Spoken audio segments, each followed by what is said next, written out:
We have lived believing that reality is an already finished painting, hung in the gallery of time.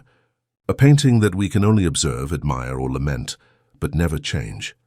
We were taught that we are the spectators of the work, not the artists. But in the deepest part of your being there has always been a whisper, an intuition that this truth is incomplete. A feeling that somehow you are holding a paintbrush. This audiobook is the confirmation of that whisper.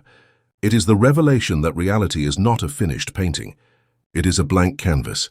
Quantum physics calls it the zero-point field, the void of infinite potentiality from which all matter emerges. Metaphysics calls it the universal mind, the conscious substance that permeates everything. We will call it the blank canvas. And you, who are listening to these words, are about to remember your true identity. You are the architect of the void. This is not a self-help manual. It is a scientific manual for the soul. It is an initiation into the lost art of conscious creation. Together we are going to dismantle the illusion of a solid reality and explore the principles through which consciousness gives shape to energy. You will learn that your thoughts are the sketch, your emotions are the color, and your faith is the brushstroke that turns an idea into a masterpiece. You will stop being a creation of your world and become the creator of worlds. The canvas is before you, infinite and receptive. The power is not in learning a new technique, it is in remembering how to hold the paintbrush. Chapter 1. The prison of solidity. We are born into a perceptual prison, a prison so perfect we don't know we're in it. The walls of this prison are our five senses. Touch informs us, with relentless authority, that the world is solid and impenetrable, a place of hard surfaces and firm consequences. Sight presents us with a universe of separate objects, defined by clear boundaries. Hearing, smell, and taste reinforce this experience of a world out there, objective, predictable, and fundamentally alien to the consciousness that perceives it. This is the reality of the first veil, the universe of Isaac Newton's classical physics, a cosmos that functions like a great predictable clockwork mechanism, composed of pieces of inert matter that interact according to fixed, impersonal laws. In this universe, the moon is there, orbiting the Earth regardless of whether anyone is watching it. A chair is a chair. A rock is a rock. Reality is an accomplished fact, not an open question. And we, our consciousness, are an accidental ghost in this great machine, a passive observer of a drama that is already written. This worldview, though practical for navigating our daily lives, is the architecture of our prison. It is the source of our deepest sense of powerlessness, because if the world is a solid, external and predetermined machine, then we are at best small fragile cogs within it, insignificant and replaceable. Our only option is to adapt to its inexorable movement, hope for luck, fear its larger gears, and finally wear out and disappear. This perception gives rise to victim consciousness. It is the fundamental belief that we are the effect of a universe that precedes, dominates, and defines us. The first act of the architect of the void, the first step in your initiation, is to tear this veil. It is to dare to question the unanimous testimony of your five senses. It is to take a journey, not through outer space to distant galaxies, but through inner space to the very heart of matter, to discover the mind-bending truth that is hidden behind apparent solidity. Let's imagine we embark on that journey now, not with a spaceship, but with the only vehicle capable of traversing the dimensions of reality, the power of your focused consciousness. We begin to reduce our scale, to become so small that we can explore the true nature of the hand you hold in front of you. At first glance, it seems solid, a unified object, separate from the air that surrounds it. But as we get closer, the smooth surface of the skin transforms into an alien landscape, a complex terrain of pores, valleys, and ridges. We become even smaller, so much so that the barrier of the skin ceases to be a barrier. We pass through it like a ghost passing through a wall. We discover that it is not a solid boundary, but a vibrant community, a nation of billions of cells, each with its own life, its own intelligence, its own purpose, all collaborating in a symphony of cooperation that we call body. We choose one of those cells as our destination and travel into its interior. We now find ourselves in a bustling universe, a biochemical metropolis of astonishing complexity. We see the mitochondria, those power plants humming with energy. We observe the ribosomes, those factories that assemble proteins at a dizzying speed. And in the center, the nucleus, the great library that contains the genetic code of the entire being. Everything seems full of activity, of things, of matter in motion. But these things, in turn, are composed of molecules, those intricate and beautiful architectures of atoms, held together by the invisible forces of electromagnetism. Already at this point, solidity has begun to fade, replaced by a dance of interconnected components, suspended in a vast inner space. But the real journey, the one that demolishes the walls of the prison once and for all, begins now. When we choose one of those molecules, of a protein perhaps, and we dive into one of the thousands of carbon atoms that compose it. And here in the heart of the atom, the first great revelation strikes us with the force of a silent thunder. The atom is, in 99.9999% of its volume, empty space. Stop. Breathe. Feel the weight of this truth, because it is the key that opens all locks. Everything you perceive as solid, your body, the walls of your house, the ground under your feet, the most imposing mountains on the planet, is composed, at its most fundamental level, of an immense, overwhelming, and inconceivable emptiness. If the nucleus of a hydrogen atom were the size of a marble placed in the center of a football stadium, its single electron would be spinning somewhere in the farthest stands. And everything in between is pure space, pure potentiality. Pure void. Solidity is an illusion. It is a trick of our senses. It is the interpretation that our brain gives to an energetic phenomenon. What we perceive as matter is simply the result of electrons, those clouds of probability, spinning at a dizzying speed around an incredibly dense but tiny nucleus. This movement creates an electromagnetic force field, a repulsion that our fingers and our eyes, limited in their perceptual bandwidth, interpret as a solid, impenetrable surface. When you touch the table in front of you, you're not really touching it. The electrons of the atoms in your hand are repelling the electrons of the atoms in the table. You are feeling the force of two vibrant fields of emptiness that resist each other. Matter is a ghost. It is an echo, a high-speed mirage. Your body is not a dense structure. It is a galaxy of organized emptiness, sustained by the intelligence of consciousness. The chair you sit in is not solid. It is a universe of empty space, vibrating at a slightly different frequency than yours, creating the illusion of separation and support. This is the first great liberation of the initiate. It is the first crack in the walls of the prison. You realize with a certainty that goes beyond logic that the walls of your prison were never solid. They have always been energy. They have always been space. They have always been vibration. And if reality is not a fixed structure, but a malleable field, then the life-changing question inevitably arises: who or what is shaping that field? The architecture of the void. By venturing into that space that our senses perceive as empty, we do not find miniature solid objects. We find a whirlwind of vibrant energy, a dance of ghostly entities that refuse to be defined, that laugh at our either-or logic.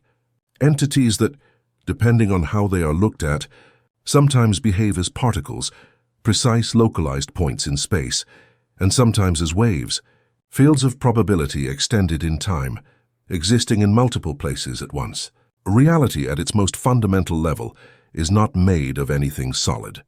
It is a vibrant field of pure energy. It is not a universe of accomplished facts, but a universe of infinite possibilities. This energy is not chaotic. It is exquisitely intelligent. It is organized by information. The patterns of vibration, the frequencies, are the genetic code of the universe. They are the mathematical language that dictates whether a set of vibrations will manifest as a star, a flower, or a human hand. The blank canvas we spoke of in the introduction is not empty. It is filled with an infinity of possible paintings, waiting in a latent state for a consciousness to choose which of them to bring to manifestation. You have learned the first lesson of the architect. The world is not a collection of nouns, but a symphony of verbs. It is not matter, it is music. The first principle of the architect: the universe is mental. We have seen that the universe is not matter but energy and information. Here the physicist's journey often stops, overwhelmed by the mystery. But it is here that the journey of the metaphysician, of the true architect, begins. And metaphysics dares to ask the final and most important question: what is energy? What is this primordial vibration that disguises itself as galaxies and human beings? What is the nature of the consciousness that, as we saw in the double-slit experiment, has the power to turn possibility into reality? The first and greatest of secrets, the principle upon which all the architect's art is built, is this: energy is consciousness in motion. Information is thought. We arrive at the first and most fundamental law of this codex, the basis upon which all the other chapters will be built. The all is mind. The universe is mental. This ancient Hermetic maxim is not a metaphor. It is a literal description of reality. The universe is not just an impersonal energy field that reacts to consciousness. It is, in its entirety, a field of living, intelligent, and creative consciousness. The space between the stars is not empty. It is filled with an unimaginable intelligence. The dance of subatomic particles is not random. It is the manifestation of a cosmic thought. The entire universe, with all its apparent matter and its physical laws, is a great symphony. A mental creation that occurs moment by moment in the mind of an infinite and singular consciousness that we will call the all or the universal mind. This is the truth that tears the first veil completely. You do not live in a material universe that somehow has produced consciousness. You live in a mental universe, and your consciousness is an individualization, a focal point of the universal mind. You do not inhabit a cosmos of objects. You inhabit an ocean of consciousness. And if the universal mind creates through thought, then you, being an expression of that same mind, and operating under its same laws, create your reality in the same way. Your personal universe is a projection of your own consciousness. Your thought, your imagination, your attention are not secondary phenomena. They are the first cause of your experience. The architect's workshop, practices of perception, this revelation can be overwhelming. The logical mind, trained to believe in solidity, resists. Therefore, the initiate does not dwell on the theory. He begins to practice, to train his perception to start seeing beyond the veil. First practice, the conscious void meditation. This is not a meditation to relax. It is an exercise in quantum perception. The protocol: sit in silence. Close your eyes. Bring your attention to your body. Feel the apparent solidity of your hands, your legs. Now begin the journey inward that we described before. With your imagination, travel through your skin to your cells, to your molecules, to your atoms. Visualize the atom, a tiny nucleus and a vast cloud of electrons around it, and focus on the space. Immerse yourself in the 99.999% of void that makes up your being. The experience. Do not try to understand it. Feel it. Feel your body not as a solid mass, but as a vast and vibrant field of space, dotted with sparks of energy. Feel the breeze of the room, not as something that touches your skin, but as something that flows through the empty space that you are. Remain in this perception for several minutes. The alchemy. This practice begins to dismantle, on a sensory level, your subconscious belief in solidity. It familiarizes you with your true nature. You are space, you are energy, you are potential. By practicing this, the walls of your problems and limitations begin to seem less solid and more malleable. Second practice, the energetic vision. The architect learns to look at the world not with the eyes of the body, but with the eye of the mind, looking for the energy behind the form. The protocol: choose an object in your room. A book, a plant, a chair. Look at it for a minute, observing its physical details. Then close your eyes. No longer try to see the physical object. Try to feel its energetic field. Does it feel dense or light? Vibrant or calm? Expansive or contractive? Don't worry about whether you're doing it right or making it up. The goal is to activate your subtle perception faculty. Extend the practice. Do the same with people. When you talk to someone, listen to their words, but also try to feel the music behind them. What is the quality of their energetic field? Is it one of calm anxiety, joy? You are learning to read the world on a vibrational level, the causal level. The alchemy. This practice pulls you out of the hypnosis of the surface. It trains you to perceive the underlying reality, the field of energy and information that gives shape to the visible world. You become a deeper, more intuitive observer, capable of seeing the cause behind the effect. Third practice, the causal thought journal. The architect must take responsibility for the quality of the substance with which he builds. If the universe is mental, your thoughts are your raw material. The protocol. Dedicate a section of your journal to this practice. Several times a day, pause and note the quality of your thought at that moment. Without judgment, simply observe. What is the dominant thought right now? Is it one of worry, of criticism, of gratitude, of possibility? The connection. At the end of the day, review your notes, and then observe the events of your day. Begin to look for correlations, not as a superstition, but as a scientist looking for patterns. Did you notice that after an hour of worried thoughts, a small unexpected problem manifested? Did you see how after a moment of genuine gratitude, you received good news? The alchemy. This practice pulls you out of the role of a victim of your thoughts and places you in that of the conscious observer of the law of cause and effect. You begin to see in your own experience the irrefutable proof of the first verse. Your consciousness is in every moment painting the canvas of your reality. Chapter 2. The Ocean of Potentiality. Newton's classical physics gave us a universe full of things, of predictable and calculable matter. It was a known universe, but a limited one. Quantum physics, the science of possibility, has given us a universe full of possibilities. The quantum field, that void that, as we learned, constitutes 99.999% of all that exists, is not nothingness. It is, in fact, everything. It is a field of pure and infinite potentiality, a cosmic womb that contains as a latent possibility, as an unmanifested probability wave, every reality that has existed, that exists, and that could exist. Imagine this field as a superconscious ocean. In this ocean, the possibility of your illness and the possibility of your perfect healing coexist right now, like two silent currents. The possibility of your financial ruin and that of your immense wealth coexist in the same field, like two vibrational potentials. The version of you that is a helpless victim and the version of you that is a master creator coexist in this precise instant, as archetypal potentials in this ocean of existence. The universe is not a book with a single story that is written linearly. It is an infinite library that contains all possible stories, already written in the language of energy. Creation, therefore, is not the act of making something new out of nothing.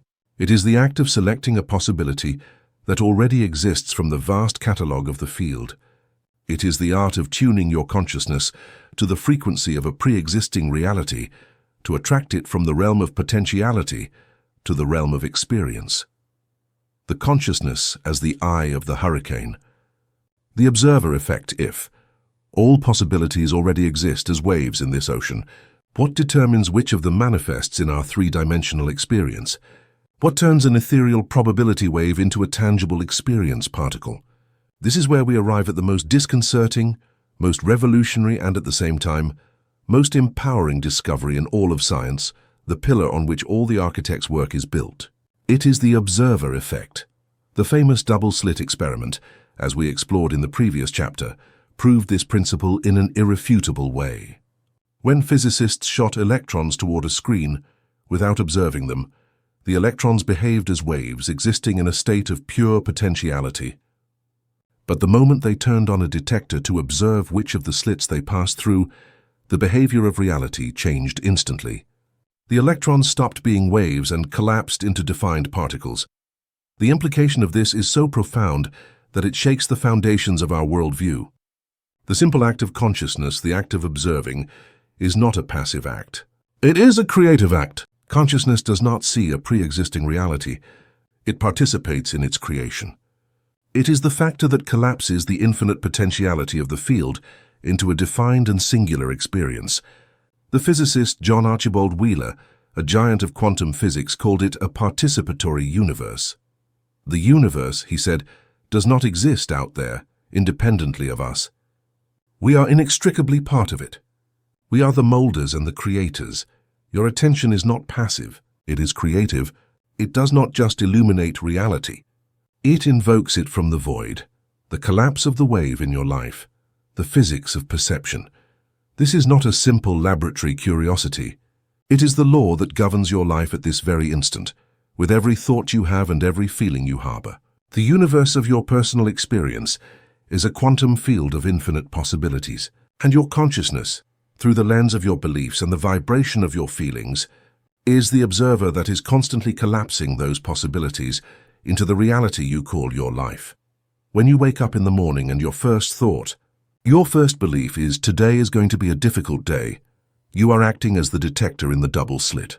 You are directing the focus of your consciousness, charged with the energy of that belief, toward the probability wave of the difficult day that already exists in the field.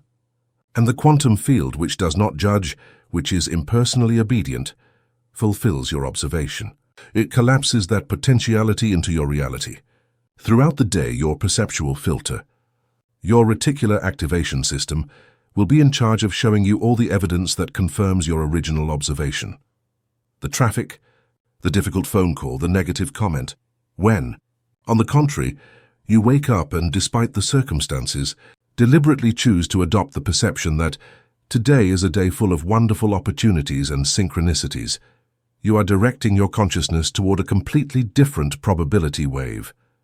And the field, with the same impersonality, begins to collapse that reality for you. You are not thinking positive in a naive way. You are performing an act of quantum physics. You are selecting a reality from the infinite menu of possibilities through the power of your focused perception. This law explains why two people can live the same subjective event and have radically different experiences. Imagine an economic crisis that affects an entire industry.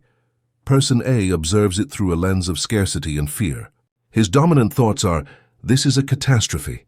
I'm going to lose everything. There are no opportunities. The market is over. His consciousness, charged with the vibration of fear, collapses the wave of loss. He closes his business, lays off his employees, retreats in fear, and his reality perfectly confirms his perception. Person B observes the same event, but through a lens of opportunity. His thoughts are, when there is change, there is opportunity. What new needs are emerging? What old industries are going to disappear, creating a space for something new and innovative? His consciousness, charged with the vibration of possibility, collapses the wave of opportunity. He pivots his business, creates a new service that adapts to the new reality, invests while others sell, and ends the crisis stronger and more prosperous than before. The external event was the same. The difference was the observer. Each one chose a different book from the library of potential. The power of your perception is the power to collapse worlds, and this power is exercised moment by moment through the quality of your attention and the direction of your focus. You are the director of the movie of your life, not only in a metaphorical sense, but in a physical and literal sense. You are in every instant, choosing which scene from the infinite cosmic script you are going to illuminate with the light of your consciousness. The first practice, the art of deliberate observation, the architect's directive. The architect of the void knows that his attention is the tool with which he collapses reality. It is his most precious resource, the currency of creation. Therefore, he becomes a master of deliberate observation. He refuses to allow the focus of his consciousness to wander randomly like a crazy spotlight, illuminating the probabilities of fear and scarcity. He directs it with the precision of a surgeon and the authority of a sovereign, the daily blueprint, the morning directive. The initiate's practice begins every morning, in the stillness before the world begins its assault on his attention. In his meditation, he does not ask. He does not beg. He declares his observation.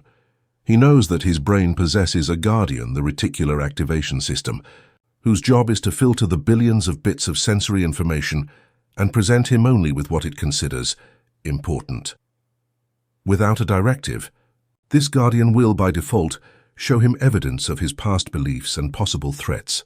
The architect, as CEO of his consciousness, gives this guardian a new mission every morning. The protocol: take your journal. Title the page Observation Directive for today, and write in the present tense a clear declaration of the reality you choose to collapse into your experience that day. Today, my consciousness is a magnet for creative and unexpected solutions. I seek and find evidence that the universe conspires in my favor. I collapse a reality of flow, grace, and synchronicity. Today I choose to observe and collapse the reality of radiant health in my body. My attention is focused on the signs of vitality, strength, and regeneration. I see and celebrate the perfection of my being. This is not an act of positive thinking. It is a direct command to your own system. It's like giving a radar the exact frequency it should look for.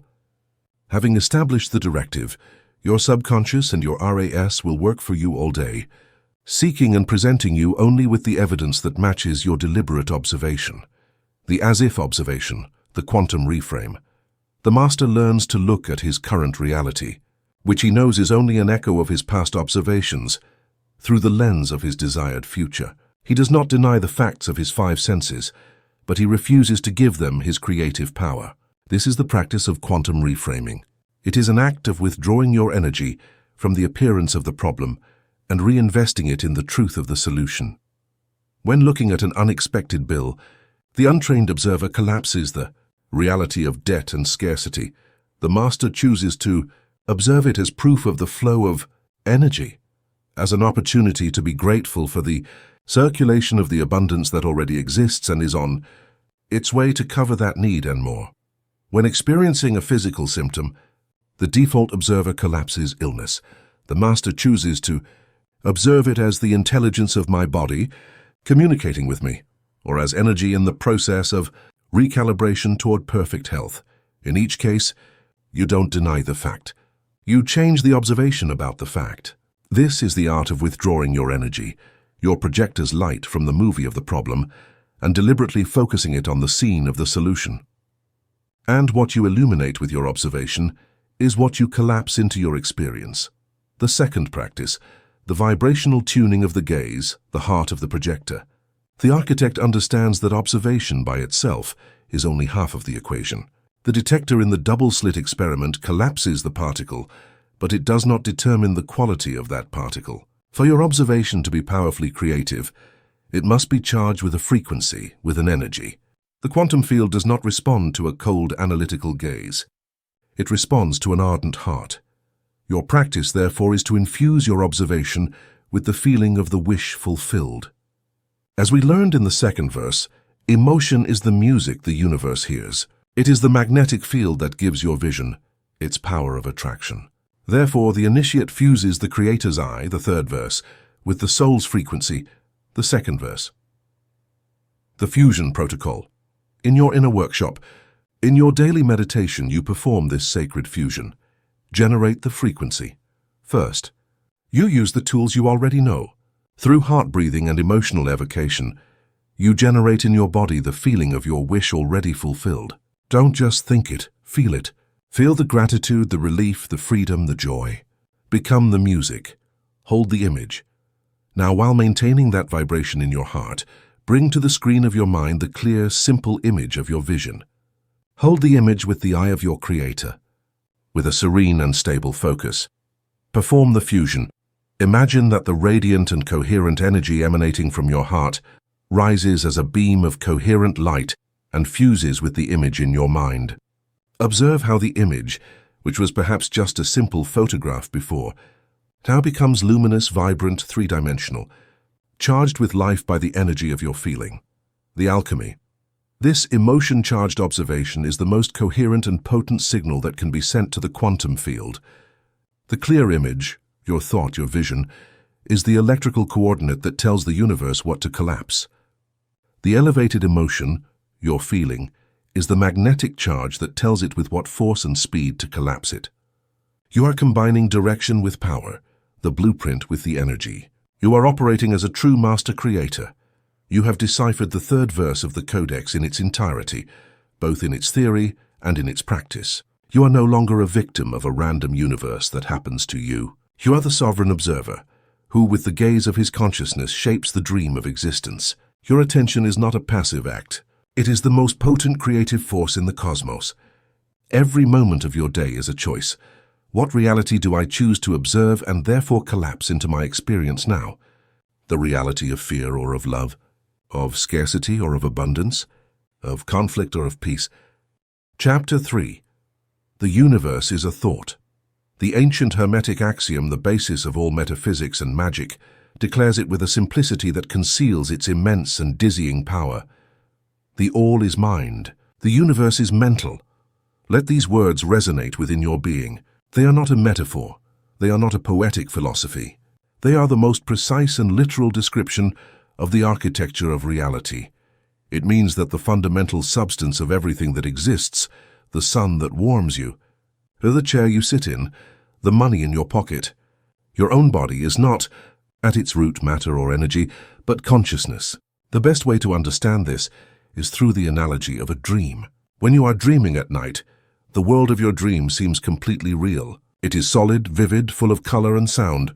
You can touch the walls, talk to the characters, feel the terror of a chase or the euphoria of flying.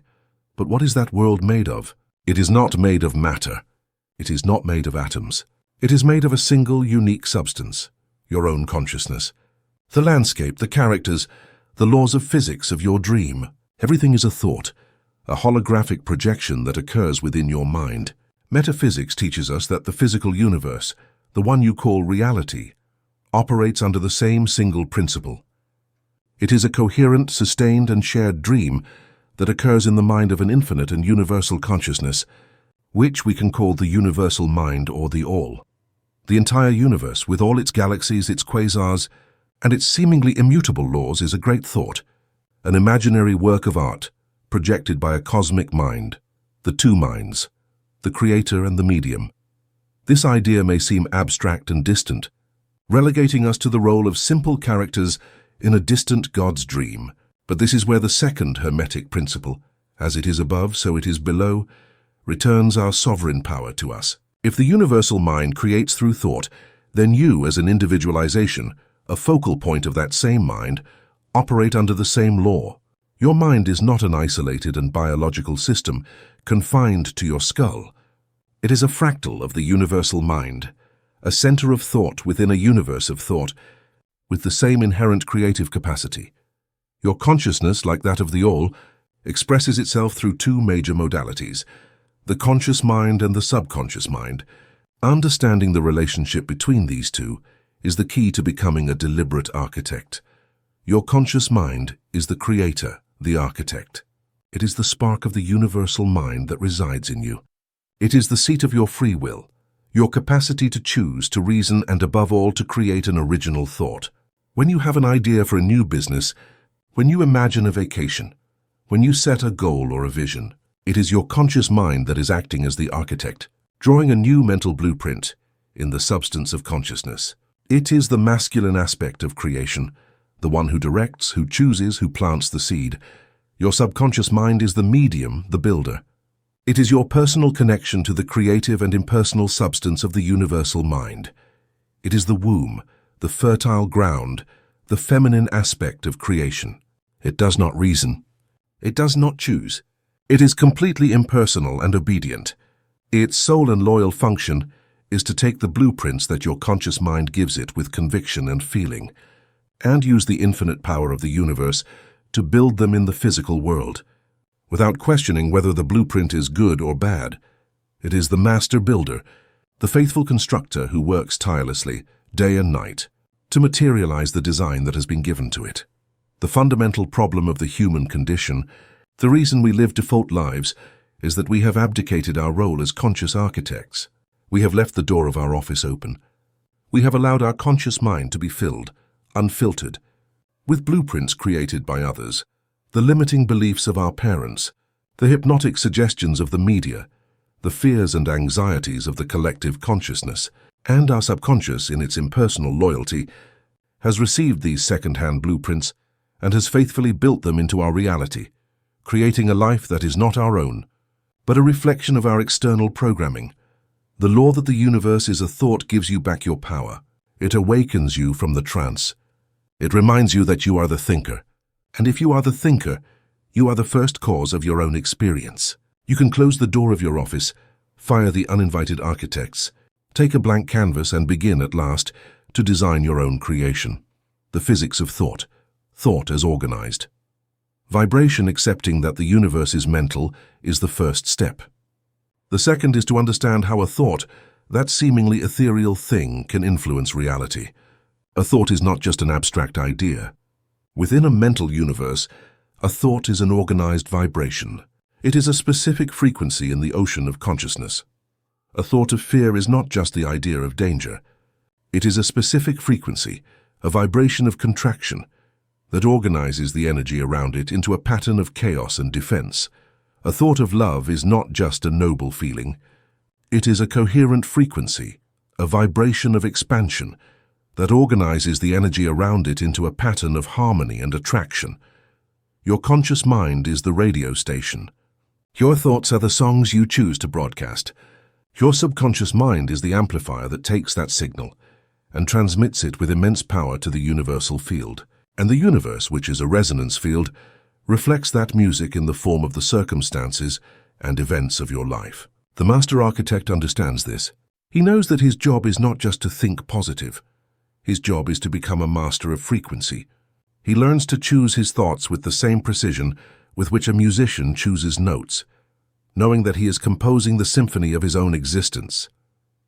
The first practice, the audit of the inner blueprint, the architect's diagnosis, the architect of the void, understanding that his habitual thoughts are the blueprints that his faithful subconscious builder is using to build his reality, does not try to build blindly on faulty foundations. First, he becomes a ruthless but compassionate auditor of his own mind. His practice is that of mindful diagnosis, the audit protocol.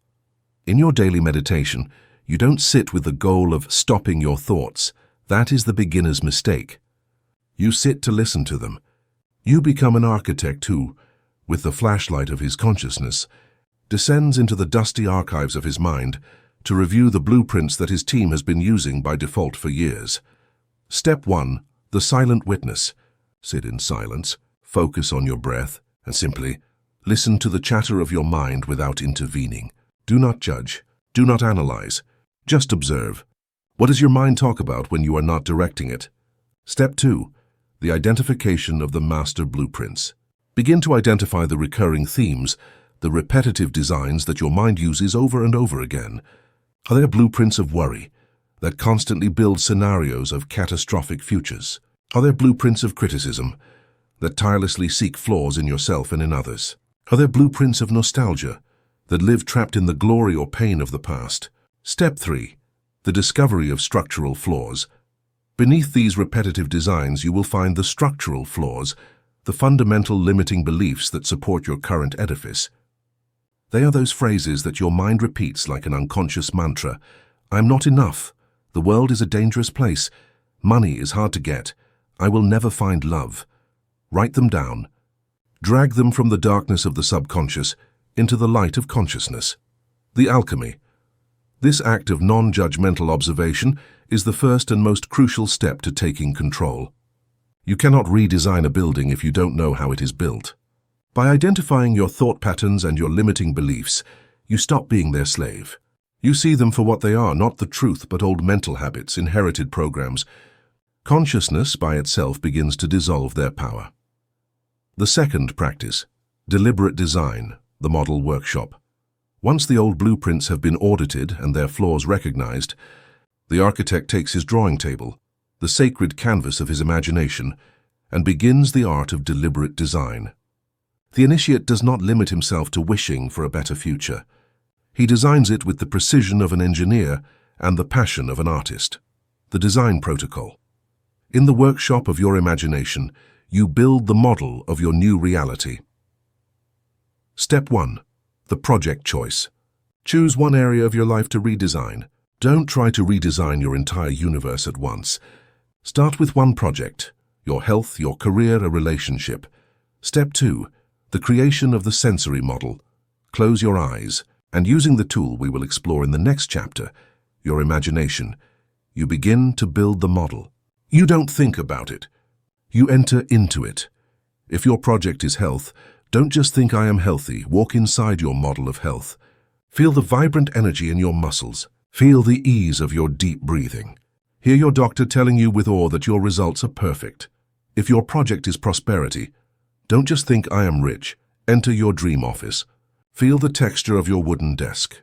Look out the window at the view you love. Hear the sound of sales notifications coming into your computer. Step 3. The architect's walkthrough.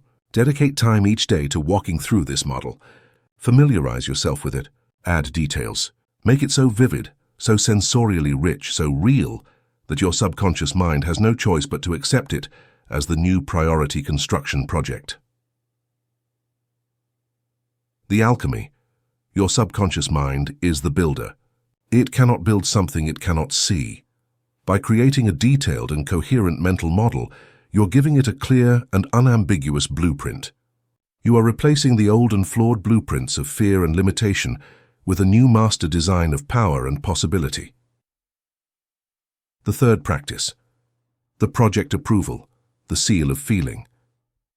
A blueprint, no matter how perfect, if it remains on the architect's drawing board, here's nothing more than an idea. It needs final approval, the seal that authorizes the start of construction and releases the resources for it. In the mental universe, that seal is feeling. The architect does not just look at his model with cold, logical appreciation. He falls in love with it. The approval protocol. Enter the model. Begin with the previous practice, immersing yourself in your designed vision. Generate the feeling. Once inside, ask the key question, how would I feel if this were already my reality? And then generate that emotion in your body. Don't think it, feel it. Is it overwhelming gratitude for your recovered health? Is it the deep relief of financial security? Is it the expansive joy of a loving relationship? Bathe in the frequency. Sustain that feeling. Allow it to flood every cell of your being. This emotion is the signature on the contract. It is the final command that tells the universal mind, this, build this. I have already approved it. I have already accepted it as my reality. The alchemy, this fusion of a clear thought, the blueprint, with an elevated feeling, the approval, is the most potent act of creation that exists. Thought gives energy form, structure. Feeling gives it force, magnetic impulse. Together they create a cause so powerful on the mental plane that the effect on the physical plane becomes inevitable. Chapter 4. The Chisel of Imagination. Now we come to the first and most important of the architect of the void's tools, the faculty that allows us to give shape to nothingness, that allows us to sculpt a specific possibility into the formless marble of universal consciousness. We have been conditioned by a pragmatic and materialistic world to see imagination as a form of fantasy, a children's game, a useless escape from real life. We have been taught to distrust it, to repress it in favor of logic and reason. But the initiate in the secrets of creation knows the truth. Imagination is not an escape from reality. It is the workshop where reality is built. To wield this power, we must make a crucial distinction, one that separates the prisoner from the architect. Fantasy is passive. It is a movie we watch in our minds, often without control. A stream of images that entertains us, frightens us, or serves as an opiate to numb the pain of our existence. Fantasy is a reaction, an echo of the past, a dream in which we are mere spectators. Creative imagination is active. It is the disciplined, focused, and deliberate act of building a mental scene with a clear purpose. It is not watching a movie. It is directing it, writing it, starring in it, and feeling it in every fiber of your being. The one who imagines is the architect who designs the tunnel to reach that freedom. The great mystic and master of manifestation, Neville Goddard, taught that the imaginal act is not a fantasy. It is a spiritual fact.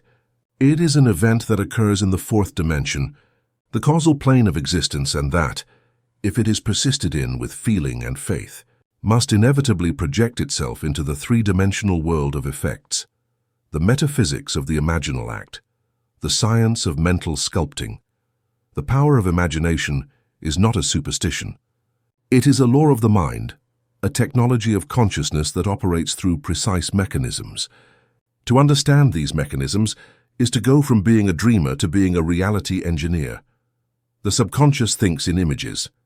Your subconscious mind, that faithful and all-powerful servant, the master builder who works in the void, does not understand the language of abstract logic. Its native language, the only one it obeys without hesitation, is that of images, symbols, and sensations. You can repeat an affirmation 1,000 times, but if the dominant image you hold in your mind contradicts that affirmation, the subconscious will always and invariably obey the image. The image is the architectural blueprint. The words are only the description of the blueprint. The builder always follows the blueprint. A vivid and sustained imaginal act is the clearest, most direct, and most irrefutable command you can give your subconscious. It is a command it cannot misinterpret. Each imaginal act is a seed you plant in the fertile garden of your subconscious mind. And the subconscious, like the earth, does not judge the seed. It does not care if you plant a seed of success or a seed of failure. Its only loyal function is to use all the nutrition of the universe to make it grow with perfect fidelity.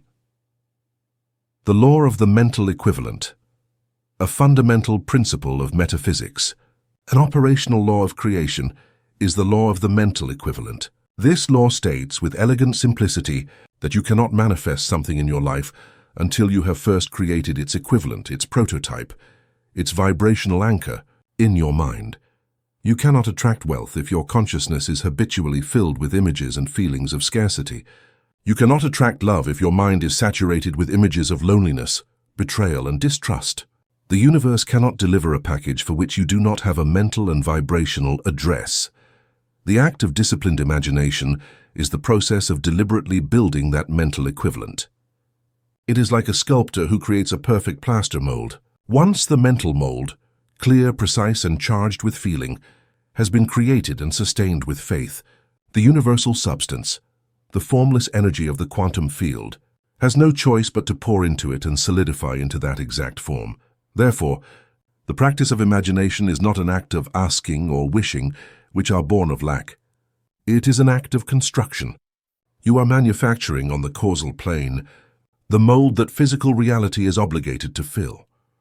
The neurological and biochemical reality of rehearsal, and if metaphysics seems too ethereal to you, modern science has validated this ancestral wisdom with overwhelming evidence. Your brain does not clearly distinguish between a real experience and a vividly imagined one. When you perform an act in your imagination, you are activating the same neural circuits, the same synaptic networks, that would activate if you were performing the action physically. When an expert pianist imagines playing a complex piece, his motor cortex lights up in the same way as if his fingers were actually on the keys. When an Olympic athlete visualizes the perfect race, he is training his muscles and nervous system for that performance, creating a muscle memory without moving. When you, in the theater of your mind, rehearse the experience of your wish fulfilled, you are not simply dreaming. You are rewiring your brain. You are building the neural superhighways of your new personality and your new reality. You are creating what we call a memory of the future, and once the brain has a memory, it treats it as a fact and will do everything possible to recreate the experience that generated it. Because for the brain, familiarity equals security. Furthermore, your body, which is the physical expression of your subconscious, responds to these images instantly. By imagining your success, your body produces the chemistry of confidence and joy, dopamine, serotonin. By imagining your healing, your body can release endorphins and reduce stress hormones. You are teaching your body, at a cellular level, what your new reality feels like. You are moving from a biochemistry of survival and stress to a biochemistry of creation and success. You are literally inhabiting your future in the present. The first practice, the forging of the perfect scene, the divine director's workshop. The architect knows that clarity is power. Energy follows intention, and a vague intention can only produce a vague result. Before entering the theater of his mind for the nightly projection, he first defines in his waking state the exact scene he is going to rehearse. And to forge this scene, he follows 4 fundamental and unshakable laws, the sacred syntax of magic. The law of the end, the art of implication. The architect never ever visualizes the process.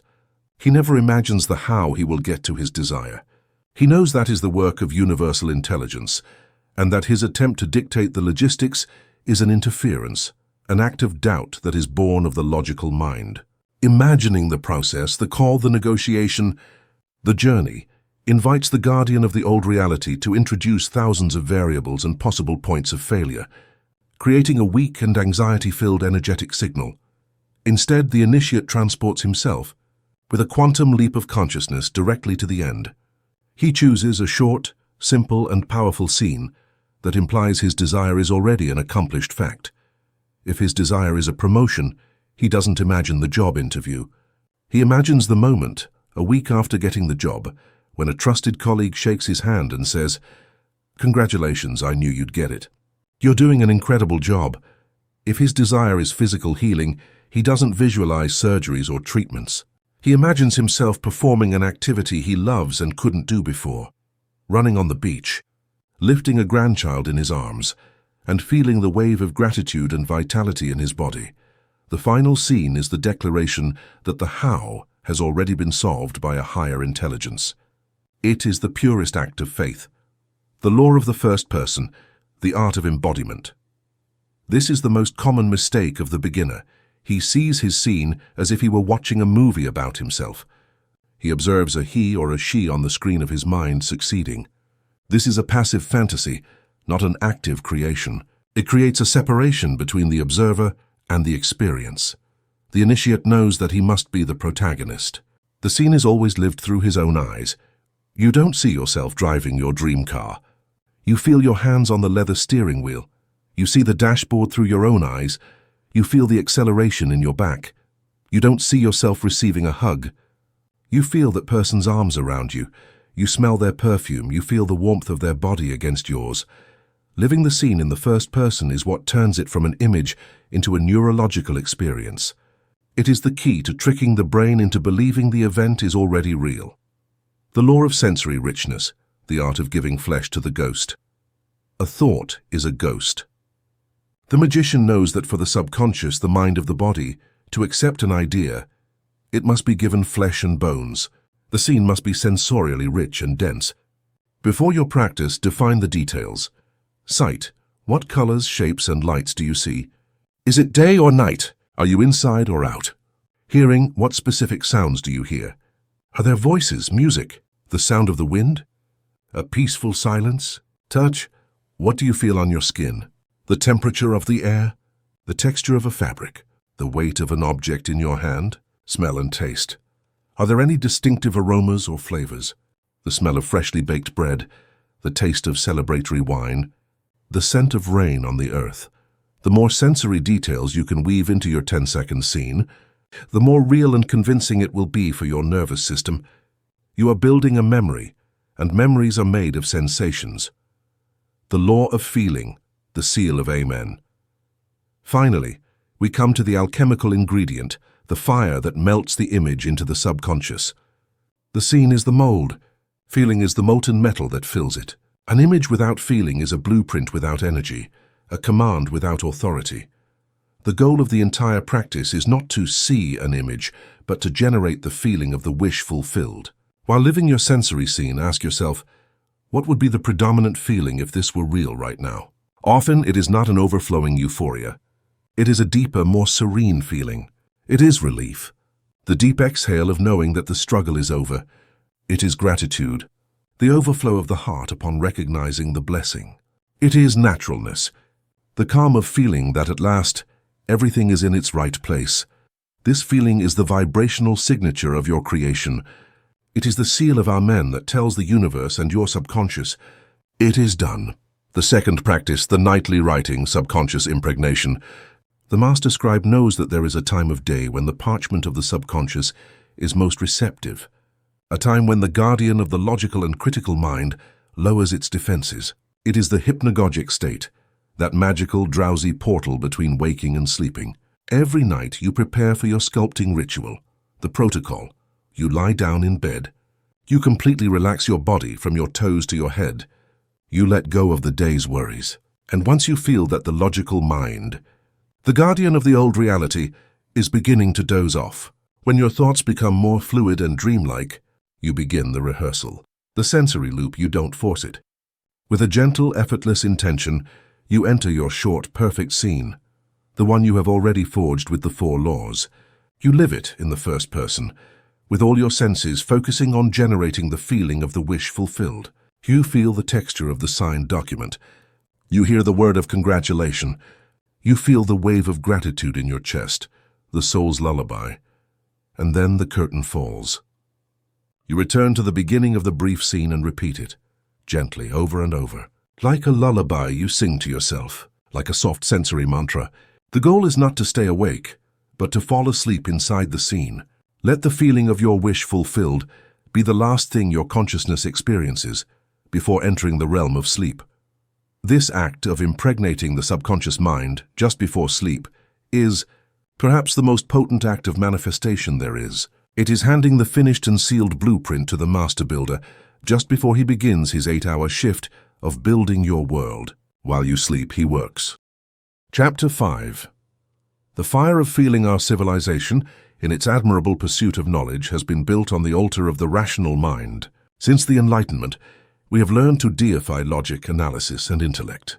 We have been taught that emotions are at best a childish distraction and at worst a primitive, dangerous weakness. They are the enemies of clarity, the chaotic forces that must be controlled, suppressed, or ignored by the monarch of reason. This belief has created a civilization of disconnected beings who live in their heads like kings in ivory towers, distrusting the wisdom and power of their own heart and body. And it is the fundamental cause of creative powerlessness. The forbidden truth, the secret that the initiate must engrave on his soul, is this: logic, by itself, has no power to create. A purely intellectual intention, an affirmation repeated without feeling, a blueprint without energy, is a command given in a foreign language to the universal builder, and it will inevitably be ignored. The universe does not respond to the brilliance of your arguments. It responds to the conviction of your feeling. Most of us live in a state of inner civil war. Our conscious mind, the logical director, wants one thing: I want to be prosperous and successful. But our subconscious mind, the emotional body, often feels the opposite: the fear of scarcity, the vibration of unworthiness, resentment toward success. A schism is created, a division in the kingdom. In this battle between logic and emotion, between head and heart, the heart always wins. Emotion is the true commander of our reality, the alchemical fire. Emotion as energy in motion. To understand why emotion is so powerful, we must remember the nature of reality. The universe is energy. Emotion, from the Latin emovere, to put in motion, is not a simple psychological state. It is literally energy in motion. It is the vibration that your being emits every instant, the fuel that powers the machinery of manifestation, the physics of emotion, the vibrational signature. Every emotion has a unique frequency signature. Fear, anger, and guilt are low, chaotic, and incoherent frequencies. They are like a radio station broadcasting pure static. Love, gratitude, and joy are high-ordered and harmonious frequencies. They are a clear, potent signal. The law of resonance dictates that the universe, as a perfect receiver, can only tune into and reflect the frequency that you are emitting. Your thoughts may be trying to tune into the abundance station. But if your heart is transmitting the static of fear, fear is the only music you will hear in your reality. The biology of emotion, the heart's transmission. Modern science has begun to validate this ancestral wisdom. The Heart Math Institute has shown that the human heart generates an electromagnetic field that is up to 5,000 times more powerful than the brain's. This field is your true energetic signature. And the information that this field transmits is determined moment by your emotional state.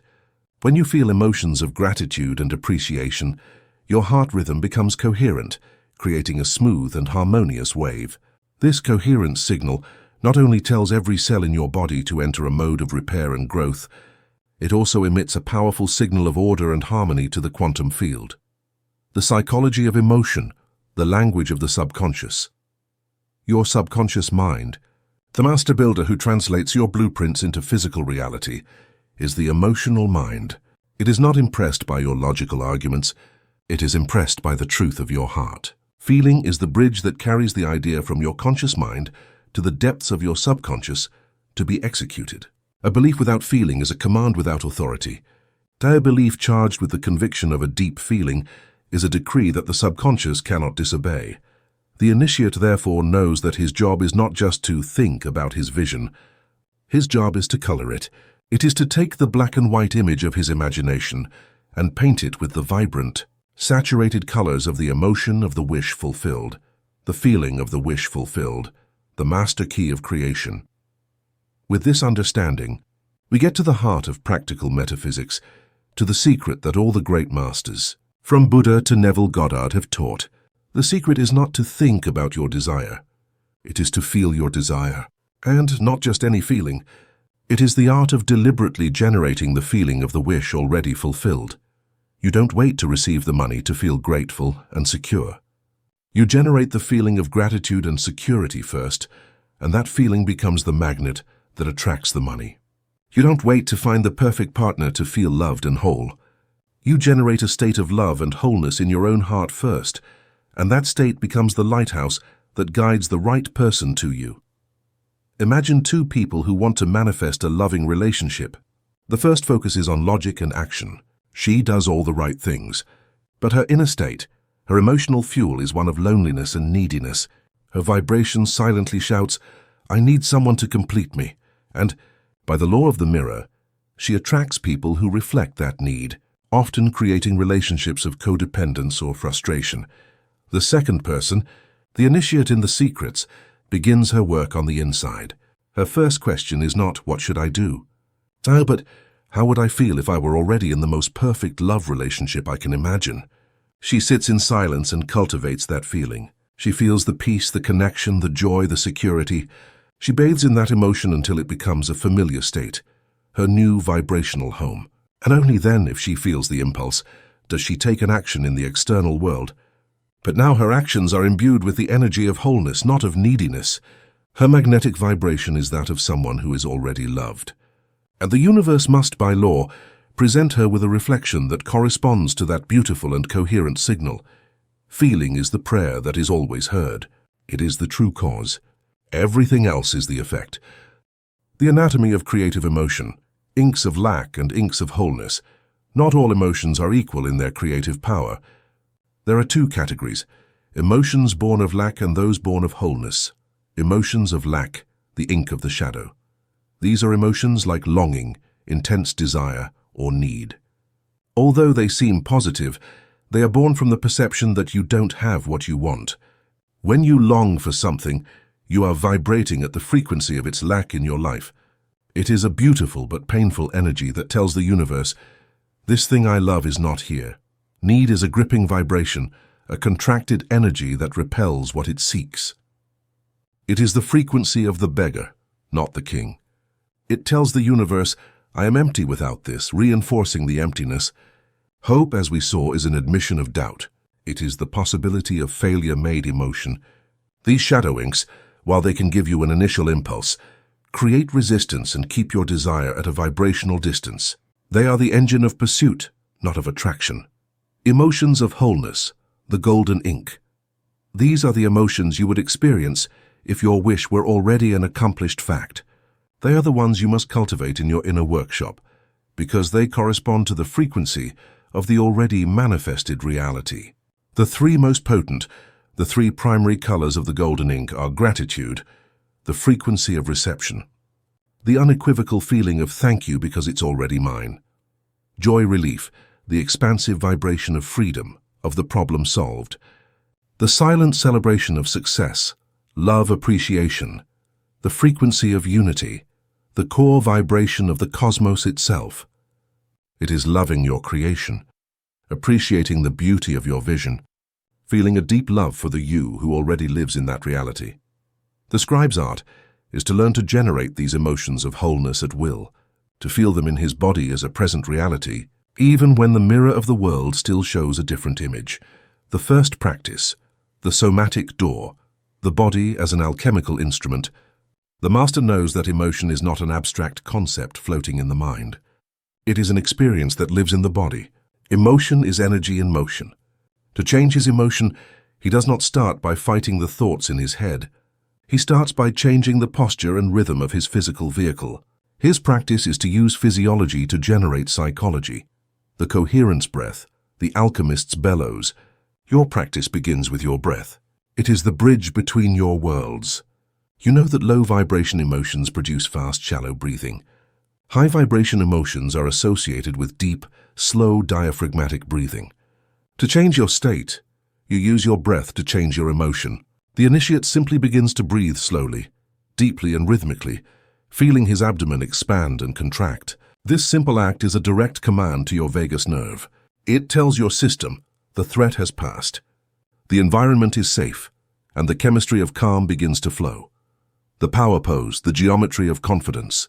The initiate understands that his posture is a biochemical declaration. A fearful mind hunches the body, but a hunched body also teaches the mind to be afraid. The alchemist breaks this loop from the body. He stands. He plants his feet firmly on the ground. He straightens his back, relaxes his shoulders, opens his chest, and lifts his chin. He holds this posture for 2 minutes, breathing deeply. This is not arrogance, but neurological reprogramming. He is ordering his body to produce the exact chemistry of power and certainty, increasing testosterone, decreasing cortisol, before he has an external reason to feel that way. He is physically embodying his future self. The second practice, the resonance chamber of memory, the emotional vault. Once the body is prepared, the alchemist looks for the active ingredient, the pure emotion. The master understands that his past is not a sentence that chains him, but a vast library of emotional frequencies, a vault he can access at will. To color his vision of the future, he often borrows the most vibrant and pure colors from his past. This is the practice of selective emotional memory, the evocation protocol. In the stillness of your inner workshop, you begin with the coherence breath to calm your system. You choose the exact emotion, the golden ink you need for your vision, say triumph and achievement. You become an archaeologist of your own life. You scan your memory for a moment where you felt that emotion purely and potently. The immersive re-experience. Once you find the memory, you don't just think about it. You immerse yourself in it. You use the pen of imagination to reconstruct the scene in the first person. You relive the sounds, the sights, the feelings. The goal is to recreate the biochemistry of that moment in your body now, the alchemical extraction. As the emotion grows, you perform the key move. You let go of the story, but you retain the feeling. You release the specific details of the memory, the trophy, the exam, and keep only the pure sensation, the naked vibration of the achievement. You have distilled the essential oil of the emotion, the projection, and it is this pure, potent vibration that you now project onto your vision of the future. You take the energy of a past triumph and use it as fuel to power the creation of a future triumph.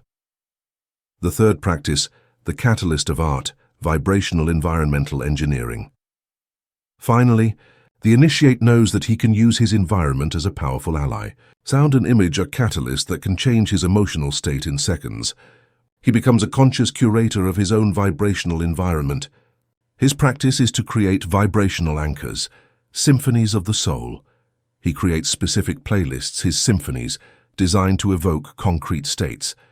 He listens to his symphony of courage before a presentation, or his symphony of gratitude for his morning practice. The emotional vision board. The initiate creates a vision board, but his criterion for choosing images is not just what he wants to have, but how he wants to feel. His board is not full of objects, it is full of emotions. Instead of a photo of an expensive car, he chooses an image of an open road that evokes a visceral sense of freedom. Instead of luxury watches, he chooses images of people laughing, connecting, that evoke joy and connection.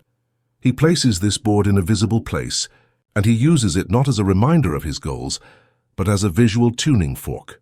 With a single glance, he can tune his frequency back to the emotional state he has chosen as his home. The fire of feeling has been ignited. Your chisel of imagination no longer carves cold stone. It now sculpts the living lava of creation. You have learned that you are not your thoughts, but your feelings, and that by becoming the master of your heart, you become the master of your world. Chapter 6. The Foundations of Certainty. In the economy of the mind, in the physics of creation, not all forces are equal. There is a hierarchy of power, a scale of causal influence. Understanding this hierarchy is fundamental for the architect. A thought is a spark. It is the first ignition, the flash of an idea. It can light up an instant, show a possibility, but it is fleeting, electric, and lacks sustained power. Most people live in a world of sparks, with thousands of fleeting thoughts each day that rarely ignite a lasting fire. A feeling is a flame. It is more powerful than a spark. It generates heat, it generates magnetic energy, it gives life and color to thoughts. But a flame by itself can be unstable. It flickers and changes with the wind of circumstances. A bad day, a piece of bad news, can reduce the most ardent flame to a trembling smoke. A belief, on the other hand, is the sun. It is a self-sustaining nuclear fusion reaction at the center of your being. It does not need to be lit at every moment. It does not flicker with the wind. It simply is, and it radiates its reality constantly, powerfully and unshakably, affecting and organizing everything that orbits around it. A belief is a thought that has been practiced, that has been watered with emotion, and repeated with such consistency that it has solidified into the fabric of your being. It has ceased to be an idea you have, and has become a truth about who you are. It has graduated from the conscious mind and has been installed on the throne of the subconscious, becoming a fundamental part of your operating system. Your subconscious mind, that master builder who operates in the void, is the ground on which you build, and this ground will only accept foundations that are solid, coherent, and permanent. Belief is the act of pouring reinforced concrete, of creating a base so firm and so real for your subconscious that it has no choice but to build the edifice of your vision on it. The ultimate goal of the architect is not to have positive thoughts. It is to cultivate powerful beliefs. Because when you change a belief, you don't change a thought. You change the sun of your personal solar system. And when the sun changes, all the planets inevitably reorganize their orbits around it. The architecture of your old prison, how your foundations were built to be able to build new foundations. We must first understand how the old, often flawed and limiting ones, on which we have built our lives until now, were constructed. We must become archaeologists of our own psyche. Most of our deepest beliefs about money, love, our worth, the world, were not chosen by us. They were installed in our subconscious through three main mechanisms, often without our conscious consent. The foundation, hypnotic childhood, the original program. In the first 7 years of life, the human brain operates predominantly in a theta wave state. This is not a state of logical or critical thought. It is a state of hypnosis, of pure recording. The conscious mind, the gatekeeper, is not yet formed. In this stage, we are like a high-definition video and audio recorder, absorbing the truths of our environment, mainly from our parents, our family, and our culture, directly onto the hard drive of our subconscious. If a child grows up in a home where the dominant belief is life is a struggle and money is scarce, that idea is not analyzed. It is absorbed as a fundamental law of the universe, as real as gravity. If a girl is told verbally or non-verbally that she must be good and compliant to be loved, that belief becomes the unwritten constitution of her future relationships. If we watch our parents constantly worry about health, we install the program that the body is fragile and the world is full of dangers. These are the primary, often invisible, foundations on which the rest of our lives are built. The pillars, the forging of emotion, the traumatic impact. A belief can also be forged in a single instant. Through a highly emotionally charged event, the subconscious mind learns faster through experience and emotion than through repetition. A trauma, a humiliation, an abandonment, or on the contrary, a moment of triumph or deep love, can create an instant conclusion about life that is imprinted in the subconscious as an immutable, not a single public and humiliating failure in a school. Presentation can instantly install the belief, I am not good enough to speak in public, a concrete pillar that will support a building of social anxiety for decades.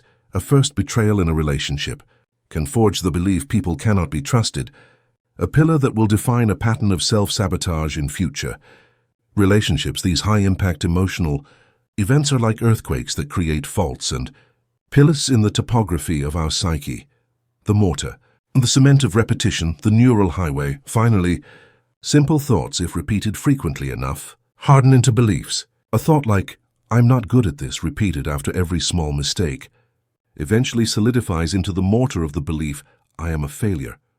This is the power of neuroplasticity, neurons that fire together, wire together.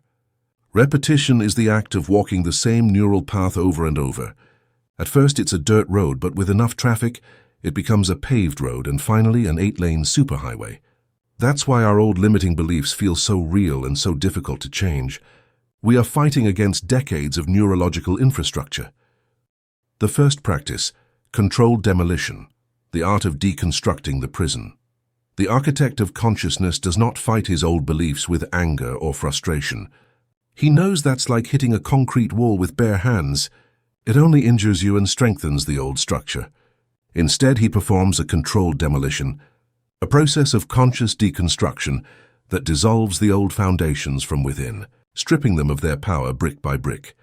This work is done in the silent workshop of introspection, often with the sacred help of your journal. The architect takes one of his most fundamental limiting beliefs, one he has identified through self-observation. For example, I am not worthy of true abundance, and instead of accepting it as a fact, he places it on the operating table of his consciousness and begins to ask it incisive questions, like an engineer examining the structural integrity of an old, rusted beam. The origin question, forensic audit. First, he becomes an archaeologist of his own mind. He asks himself, where did this foundation come from? Is it really mine, or is it an inherited second-hand material? With compassionate curiosity, he travels back in time. Can I remember the first time I felt this unworthiness? Was it the voice of a parent who, from their own fear, told me that money was for others? Was it a teacher who compared me to a smarter classmate? Was it a childhood wound, an experience of lack that made me conclude that the universe was a place of scarcity? By tracing the belief back to its origin, he depersonalizes it. It ceases to be a truth about his being and becomes what it really is, an installed program, an outdated software that has been running by default. This first step is crucial. It separates you from the belief and gives you back your power as the programmer. The evidence question, cross-examination. Next, the architect becomes a lawyer who looks for evidence against the accusation. He asks himself, is it absolutely certain beyond a shadow of a doubt that I have never been worthy of abundance? He becomes a hunter of exceptions. Can I find in my entire history a single moment, no matter how small, of success, of generosity, of value, of receiving an unexpected gift? He actively seeks evidence that contradicts the old law. Maybe it was the time a stranger paid for his coffee. Maybe it was the moment he received a compliment on his work. Maybe it was the simple and overwhelming abundance of a sunset. By finding even a single piece of contrary evidence, he creates cracks in the apparent solidity of the belief. He demonstrates that it is not a universal law, but simply a limited perspective. The cost question, profit and loss statement. Finally, the architect calculates the cost of maintaining this faulty structure. He asks himself, what has it cost me to live on this foundation of unworthiness? What has been the price of this belief? He lists the losses. What opportunities have I rejected because I didn't feel good enough? What relationships have I sabotaged because I believed I didn't deserve a full love? What joy have I postponed waiting for a day to be enough? How much vital energy have I wasted on the worry and anxiety that this belief generates? This step creates the emotional leverage necessary for change. By seeing the devastating cost of the old belief, your desire to cling to it dissolves. You become impatient to demolish it. Once the old belief has been exposed in its origin, challenged in its evidence, and revealed in its cost, the architect performs a liberation ritual. He writes the belief on a piece of paper. He thanks it for its attempt to protect him in the past, perhaps by keeping him safe in the familiar. And then, with a sovereign intention, he destroys it, either by burning it and watching its energy transmute into light, or by tearing it into 1,000 pieces and burying them, returning it to the earth. It is a powerful symbolic act that sends a clear and unequivocal command to the subconscious. This foundation has been demolished. The site is cleared.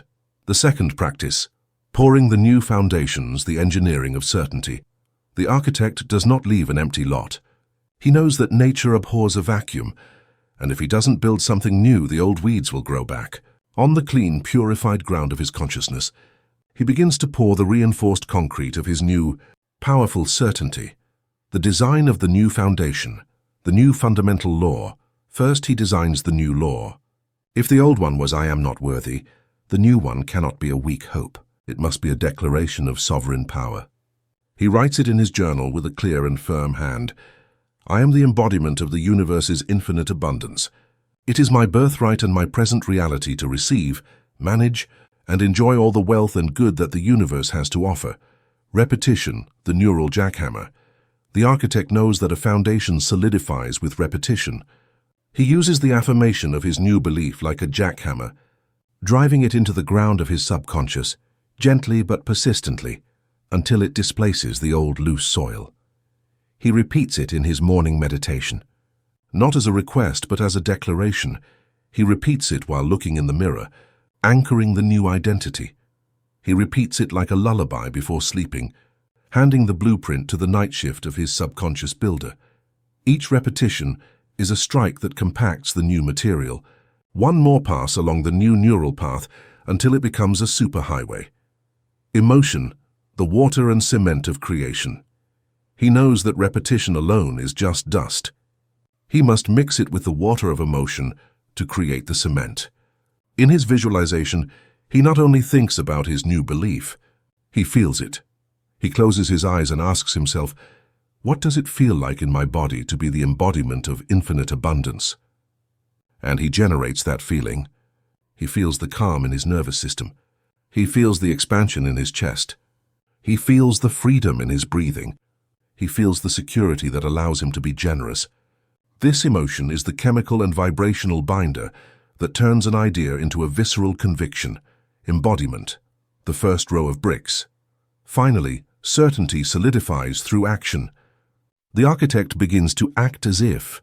He starts to make small decisions and perform small actions in his daily life that correspond to his new belief. Perhaps he buys a coffee for a stranger, not as a sacrifice, but as an act that comes from his surplus. Perhaps he allows himself to buy a high-quality book instead of the cheaper option.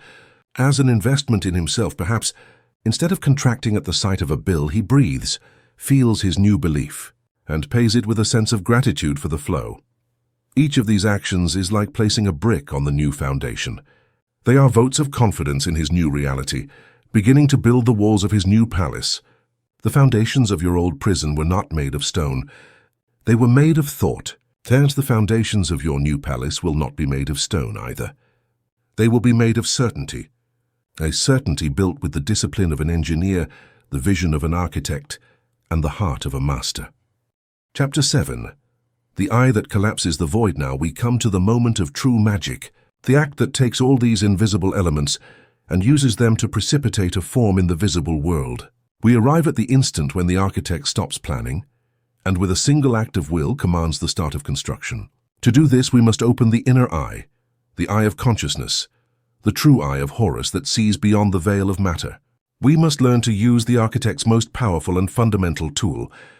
Welcome to the workshop of the eye that collapses the void, the architect's ultimate power, conscious observation. As we explored at the beginning of this manual, quantum physics, in its brave incursion into the heart of matter, has revealed the strangest, most disconcerting, and most empowering truth about the nature of reality. The universe at its most fundamental level is not a set of solid, predefined objects.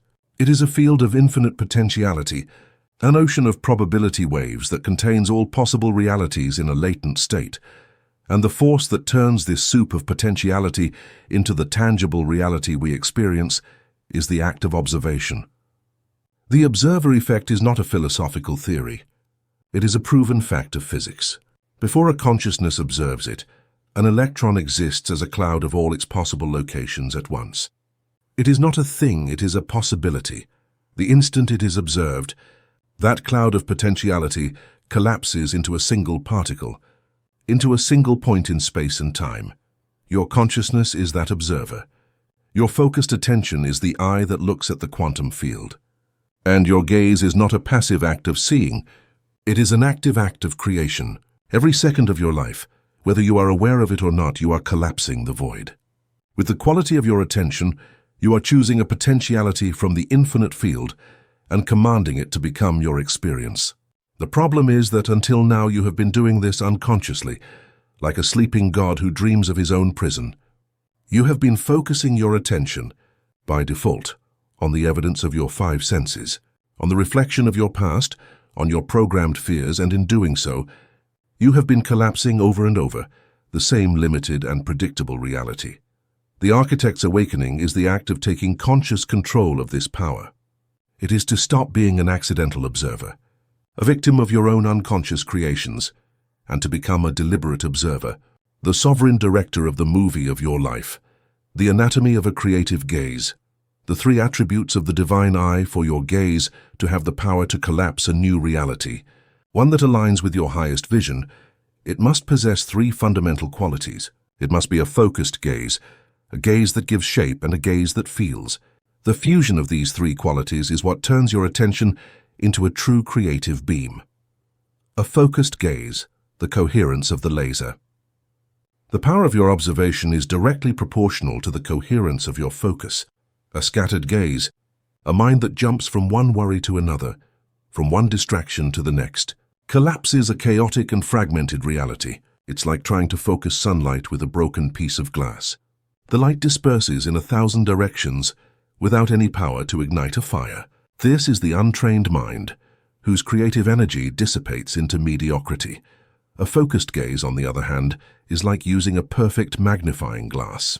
It concentrates all the light of your consciousness on a single point, giving it the intensity and coherence necessary to ignite a fire in the fabric of reality. This is the reason why concentration training, meditation, and the distraction fast are so fundamental for the magician. A trained mind, one that can hold its attention on a single object of contemplation without wavering, is a mind that has sharpened its power to collapse the void at will. Focus is the discipline that turns the light of a light bulb into the power of a laser. A gaze that gives shape, the architect's blueprint. A focused gaze, a powerful laser, without a clear image to aim at, is just a ray of energy without direction. To be creative, your attention needs a blueprint, a mold, a script. This is where the chisel of imagination comes into play, the tool we learned to use in previous chapters. Imagination is the faculty that gives shape to the light of your attention.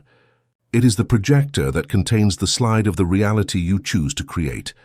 Your job as an architect is to design, in the workshop of your imagination, a clear, precise, and detailed image of your wish already fulfilled. Not a vague desire, but a vivid and accomplished scene. This image is the mold you present to the quantum field. Focused attention is the energy you pour into that mold. Without the mold of imagination, the energy of your attention spills out without creating anything. A gaze that feels, the fire of the heart. Finally, and this is the most important part, the creator's gaze is not cold or clinical. A laser without sufficient thermal energy cannot cut steel. An observation without emotion is a command without power. The gaze must be charged with the fire of feeling. As we have learned, emotion is the electromagnetic signature that gives your intention its magnetic power. It is the vibrational frequency that allows your consciousness to tune into that specific potentiality in the infinite field. The image in your mind, your imagination, is the electrical coordinate. The what? It tells the universe what to collapse. The emotion in your heart, your feeling, is the magnetic charge. The why and the with what force. It tells the universe with what intensity and speed to collapse it. The fusion of a clear image with an elevated feeling creates the most coherent and potent electromagnetic signal a human being can emit. It is the prayer the universe cannot ignore. The first practice, the creation of the blueprint, the sensory script. The architect does not enter his workshop blindly to begin building. First, in the stillness of his mind and the solitude of his studio, he draws the blueprint. Before you can collapse a reality, you must define it with exquisite precision.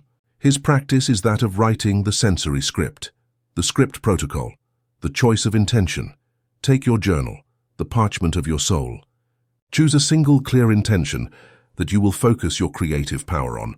Don't dilute your power by trying to build 10 buildings at once. Choose one, the design of the final scene. Now design a short, simple, and powerful scene that implies your desire is already an accomplished fact. Remember the law. You don't focus on the process, you focus on the end. If your intention is a new and prosperous business, the scene is not the struggle of the first few years. It is the moment, months later, when you look at a bank notification on your phone and you feel a wave of profound gratitude and security.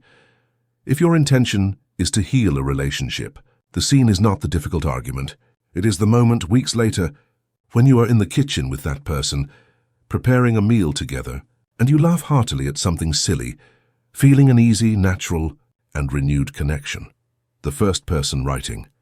Write this scene in the present tense, in the first person, with as much sensory detail as possible, as we learn to do with the chisel of imagination.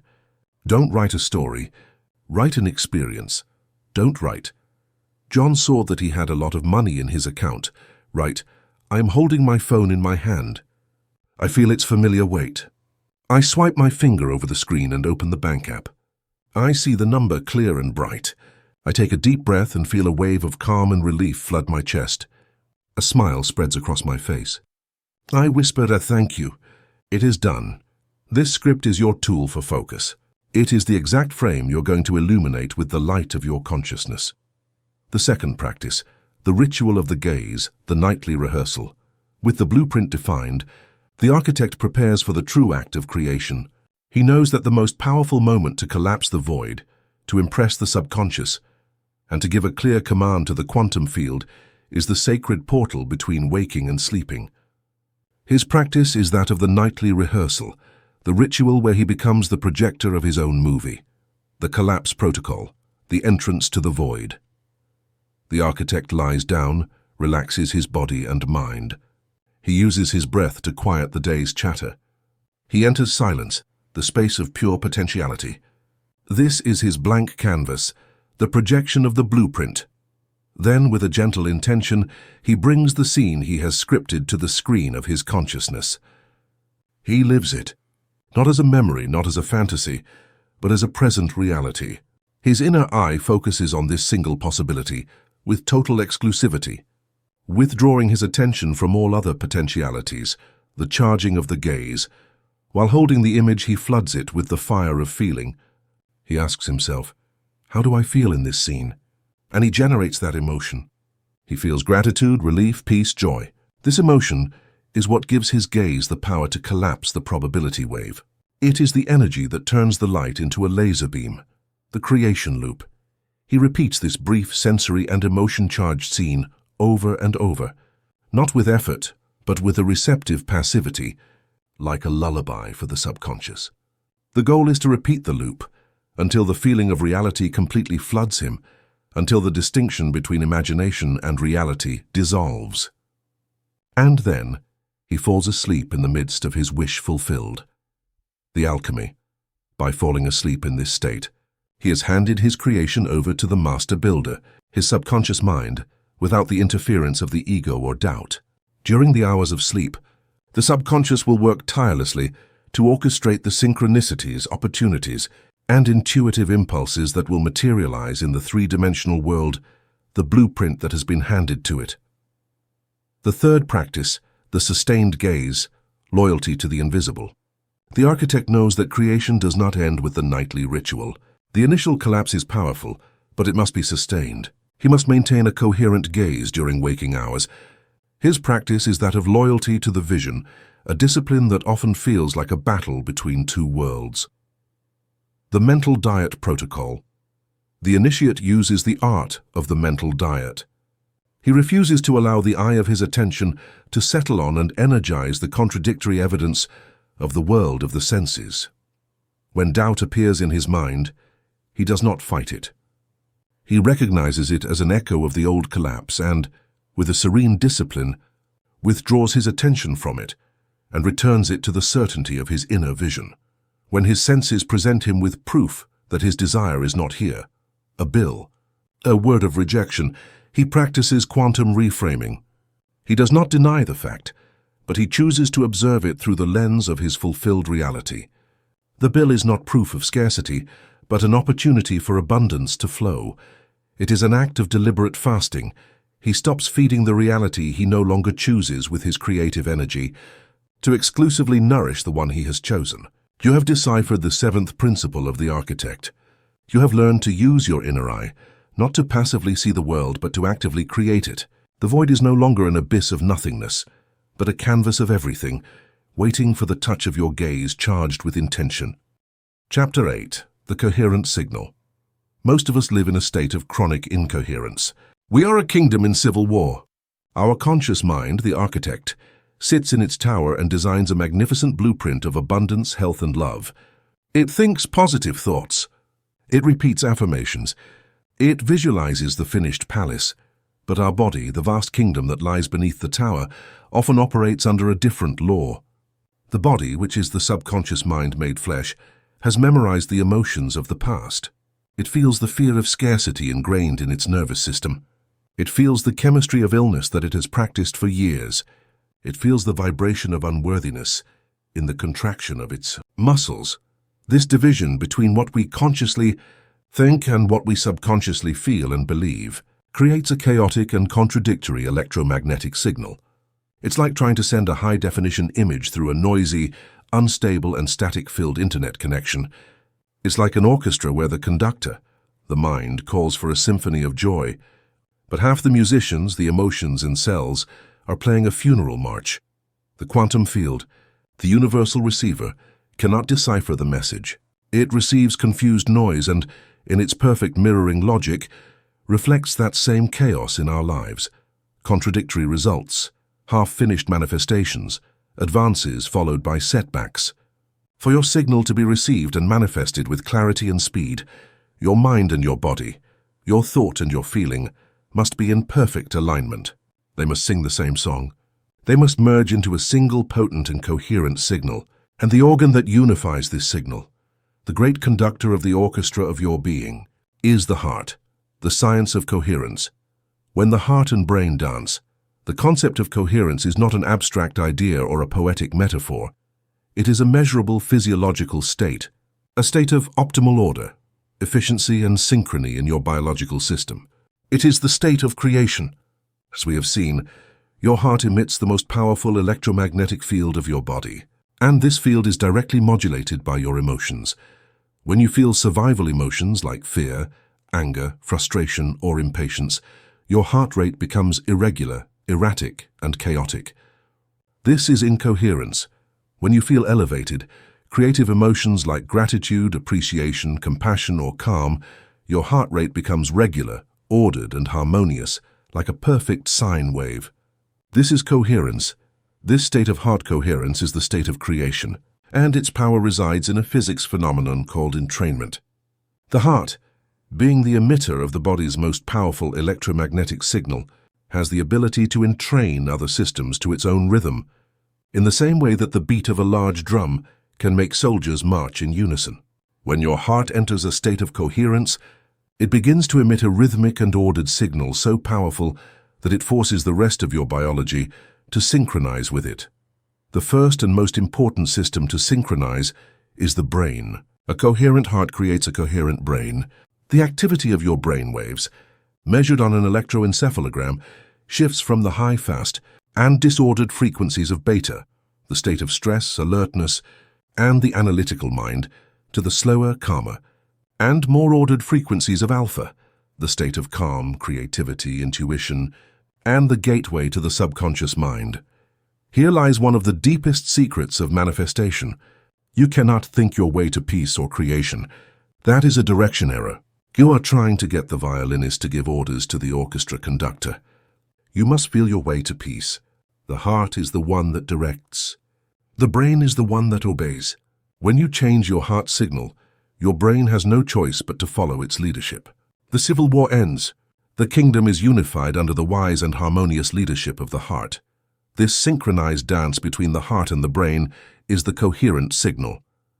It is the state in which the architect, the mind, and the engineer, the heart, are working with the same blueprint and in perfect harmony. And it is this unified, clear, and potent signal that is transmitted to the quantum field with maximum effectiveness, commanding it to collapse the reality that corresponds to that ordered and harmonious electromagnetic signature. The first practice, breath as a bridge to the heart, stabilizing the field. The architect of the void knows that the most direct, fastest, and most reliable bridge to communicate with the heart's intelligence is the breath. An emotion cannot be commanded directly with the mind's force, but it can be invited to emerge through rhythmic breathing. The initiate's practice, to calm an energetic storm and prepare the ground for creation, is that of heart-focused breathing. The tuning protocol, the posture of dignity. Sit in silence, in a dignified yet relaxed posture, with your back straight to allow energy to flow freely. Close your eyes, the descent of consciousness. Bring the attention of your mind, which normally resides in the bustle of your head, and let it gently descend like a feather, to the center of your chest, to the physical space of your heart. Don't think about your heart. Feel from your heart, conscious breathing, Now begin to breathe a little more slowly and deeply than normal, but without any effort. Imagine with a gentle intention that the air does not enter through your nose but flows directly in and out through your heart center. The rhythm of balance. Adopt a balanced rhythm. Inhale for a count of 5 or 6 seconds. Take a brief pause. And exhale for the same count. Pause. Inhale. 2, 3, 4, 5. Pause. Exhale. 2, 3, 4, 5. This simple, constant and effortless rhythm is the first and most powerful signal of safety you can send to your system. With each cycle, you are calming the waters of your nervous system, moving from incoherence to coherence. The second practice, the alchemical evocation of emotion, charging the signal. With breathing establishing a coherent and stable rhythm, the architect must now infuse that rhythm with the information of creation. He must generate the emotional signature of his desired future. He knows he cannot think his way to gratitude. He must feel it. His practice is that of deliberate evocation, the emotional charge protocol, the catalyst. While maintaining your heart-focused breathing, you become an archaeologist of joy.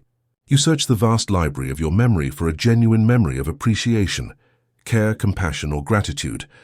It doesn't have to be a monumental event.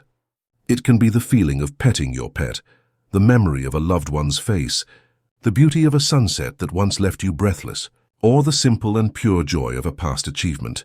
The immersion. Don't focus on the story of the memory, but on the sensation it generated. Immerse yourself back in that moment and allow the emotion of gratitude or love to blossom in your chest. Feel that warmth, that expansion, that openness, the sustainability. Once the emotion is alive and present, the master alchemist performs the key move. He lets go of the story and holds on only to the pure feeling. And he sustains it. He breathes it. He radiates it. He bathes in that elevated frequency. The alchemy. This is not an act of positive thinking. It is an act of biochemical engineering. By sustaining this state, you are ordering your heart to release oxytocin, the neuropeptide of love and connection. You are changing your body chemistry, shifting it from that of stress to that of regeneration. You are charging your electromagnetic field with the signature of wholeness. The third practice, the coherent transmission, sending the signal. Once the initiate has achieved this state of heart-brain coherence, this state of creation, he can now use it for his purpose. He fuses his clear intention with his elevated emotion. The fusion protocol. Maintain the frequency. While holding the elevated emotion in your heart and continuing with your rhythmic breathing, you now bring to the screen of your mind the clear intention of your desired future, the blueprint you have designed with your imagination. Perform the fusion. You are literally blessing your future with the energy of your elevated present. Imagine that the warm, expansive energy from your heart rises and envelops the image in your mind, infusing it with life, color, and magnetic power. Teach your body. You are teaching your body, at a cellular level, what the future experience feels like. You are creating a memory of the future, not only in your mind, but in your biology. Transmit. You are transmitting the exact electromagnetic signature of the reality you choose to collapse to the quantum field. The clear image, the electrical signal from the brain, and the elevated emotion, the magnetic signal from the heart, have united, creating an electromagnetic wave of immense coherence and power. Finally, after sustaining this fusion for several minutes, the master lets go. He releases the image, releases the intention, and simply rests in the feeling of the elevated emotion, trusting that the signal has been sent and received with perfect clarity. His work is done. The coherent signal is the language of the gods. It is the sound of a unified being. You have learned to stop emitting the chaotic static of survival and to transmit the harmonious symphony of creation.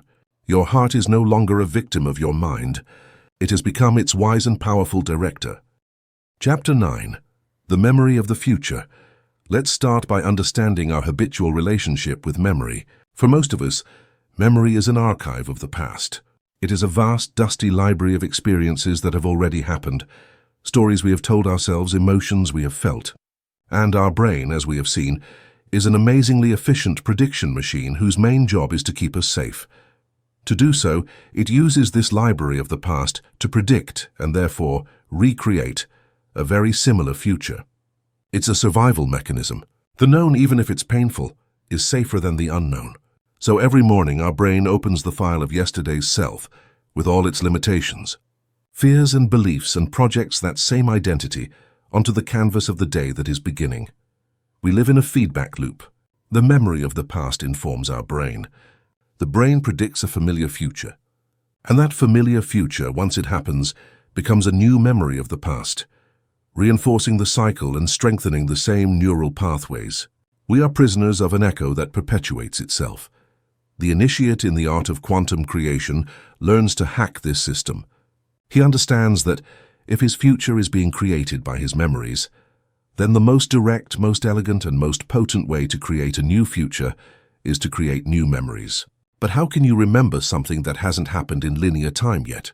The answer lies in the fundamental discovery that the brain does not clearly distinguish between an experience that is happening in the external world and an experience that you are living with total sensory and emotional intensity in your inner world. For your brain, for your nervous system, for your biology, a vividly imagined experience is a real experience. To create a memory of the future is the act of using the practice of mental rehearsal, of the imagination workshop, to build an inner experience so complete, so sensorially rich, and so emotionally charged that your brain and body accept it as an event that has already occurred. You are not just visualizing a future, you are installing a new past into your neurological system. And when the memory of your future success becomes more familiar and more emotionally real to you than the memory of your past failures, your life must, by law, change to reflect your new dominant memory. The science of future memories, the engineering of the self, this process is not a fantasy. It is an act of neurological, biochemical, and genetic engineering. It is the protocol through which you literally become the architect of your own brain, your body, and your destiny. The neurological installation, building the new hardware.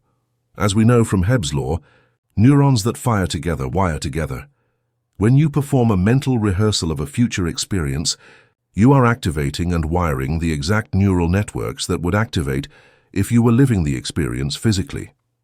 If you mentally rehearse a successful presentation, feeling the confidence, seeing the audience's approving faces, you are building the circuits of eloquence and self-assurance. If you rehearse a healing conversation with a loved one, feeling empathy and connection, you are paving the neural superhighways of forgiveness and harmony. With each repetition of this rehearsal, the synaptic connection becomes stronger, faster, more robust. The brain, in its infinite wisdom, seeing that this new circuit is used frequently, begins to coat that neural pathway with myelin, an insulating sheath that turns a simple path into a high-speed superhighway. You are creating the neurological hardware of your new self. You are literally building a brain that looks like it has already lived the experience you desire. You stop being a person who hopes to be confident. You become a person whose brain is already wired for confidence coup, the biochemical conditioning, teaching the body a new mind. The second and most crucial step is to teach your body what that future feels like. As we have learned, the body is the subconscious mind, and for years, it has been addicted to the familiar chemistry of the past. The cortisol of stress, the adrenaline of fear, the hormones of victimization. Your body has literally become addicted to your old self. When during your mental rehearsal, you combine the clear intention of your future with the elevated emotion of the wish already fulfilled, gratitude, joy, wholeness, or you are doing something miraculous. You are changing your state of being. You are flooding your body with a new chemistry, the chemistry of your future. Your body, which was accustomed to the chemistry of the past, now begins to taste a new drug, a much more pleasant, coherent, and life-giving drug. And by giving your body day after day a sample of this new chemistry, you begin to recondition it to a new mind. You are teaching your body at a cellular level to emotionally anchor itself in the future. This is the process of breaking the addiction to the old self. You give your body a new drug, the elevated emotion of your future, with such consistency that it stops asking for the old familiar drug of your past. When the feeling of gratitude becomes more familiar to your body than the feeling of scarcity, Your body will begin to work for you, not against you, guiding you toward decisions and behaviors that replicate that new, familiar state of well-being. The epigenetic programming sending new signals to the genes. Finally, this new state of being, this new biochemical and electromagnetic signature that you generate during your rehearsal, is the most potent signal you can send to your genes. Your genes are the blueprint of your potential, but it is the environment that gives them the commands of which parts of the blueprint to build. And your most immediate environment is the chemical and emotional environment within your own body. A survival emotion like fear or anger is an epigenetic signal that tells your genes, "We are under threat." Activate the genes of stress, of inflammation, of defense. Conserve energy. It's not a time to create or grow. An elevated emotion, felt consistently, is a signal that tells your epigenome. The environment is safe, predictable, and abundant. It's time to activate the genes of repair, cellular regeneration, growth, and prosperity. By creating and living in a memory of your healthy, prosperous future, you are not just changing your mind and your emotions. You are literally sending the signals to change your genetic expression. You are becoming the architect of your own biology at a fundamental level. The first practice, the blueprint, defining the what with surgical precision. The quantum architect does not start visualizing randomly. He knows that the quantum field does not respond to ambiguity. It responds to precision. A diffuse intention creates a diffuse manifestation. A clear and focused intention creates a clear and focused manifestation. His first job is to create the master blueprint. His practice is that of writing the sensory script, the script protocol, the choice of intention. Take your journal, the parchment of your soul. Choose a single clear intention that you will focus your creative power on. Don't dilute your power by trying to build 10 buildings at once. Choose one. The design of the final scene. Now design a short symbolic moment that, if it were to happen, would imply that your desire is already an accomplished fact. Don't focus on the process, focus on the end. If your intention is a new and prosperous business, the scene is not the struggle of the first few years. It is the moment you receive the congratulatory email from your biggest client, or when you look at your bank statement and feel a deep sense of relief and gratitude. If your intention is to heal a relationship, the scene is not the difficult argument. It is the moment weeks later when you laugh heartily with that person, feeling an easy and renewed connection. The first person writing. The initiate writes this scene in the present tense, in the first person, with as much sensory detail as possible. I am holding my phone in my hand. I feel its familiar weight. I swipe my finger over the screen and open the bank app. I see the number, clear and bright. I take a deep breath and feel a wave of calm and relief flood my chest. A smile spreads across my face. I whisper, "Thank you. It is done." This script is your tool for focus. It is the exact frame you're going to illuminate with the light of your consciousness. The second practice, the rehearsal, the guided journey to future memory. This is the heart of the workshop. It is the creation meditation. The architect follows a precise protocol to travel to the future and bring it into the present. The meditation protocol, the induction into the field, the entrance to the void. First, he uses the techniques he already knows to enter the quantum field. He sits in silence. He calms his body through breathing. He disconnects his attention from his environment, his body and time.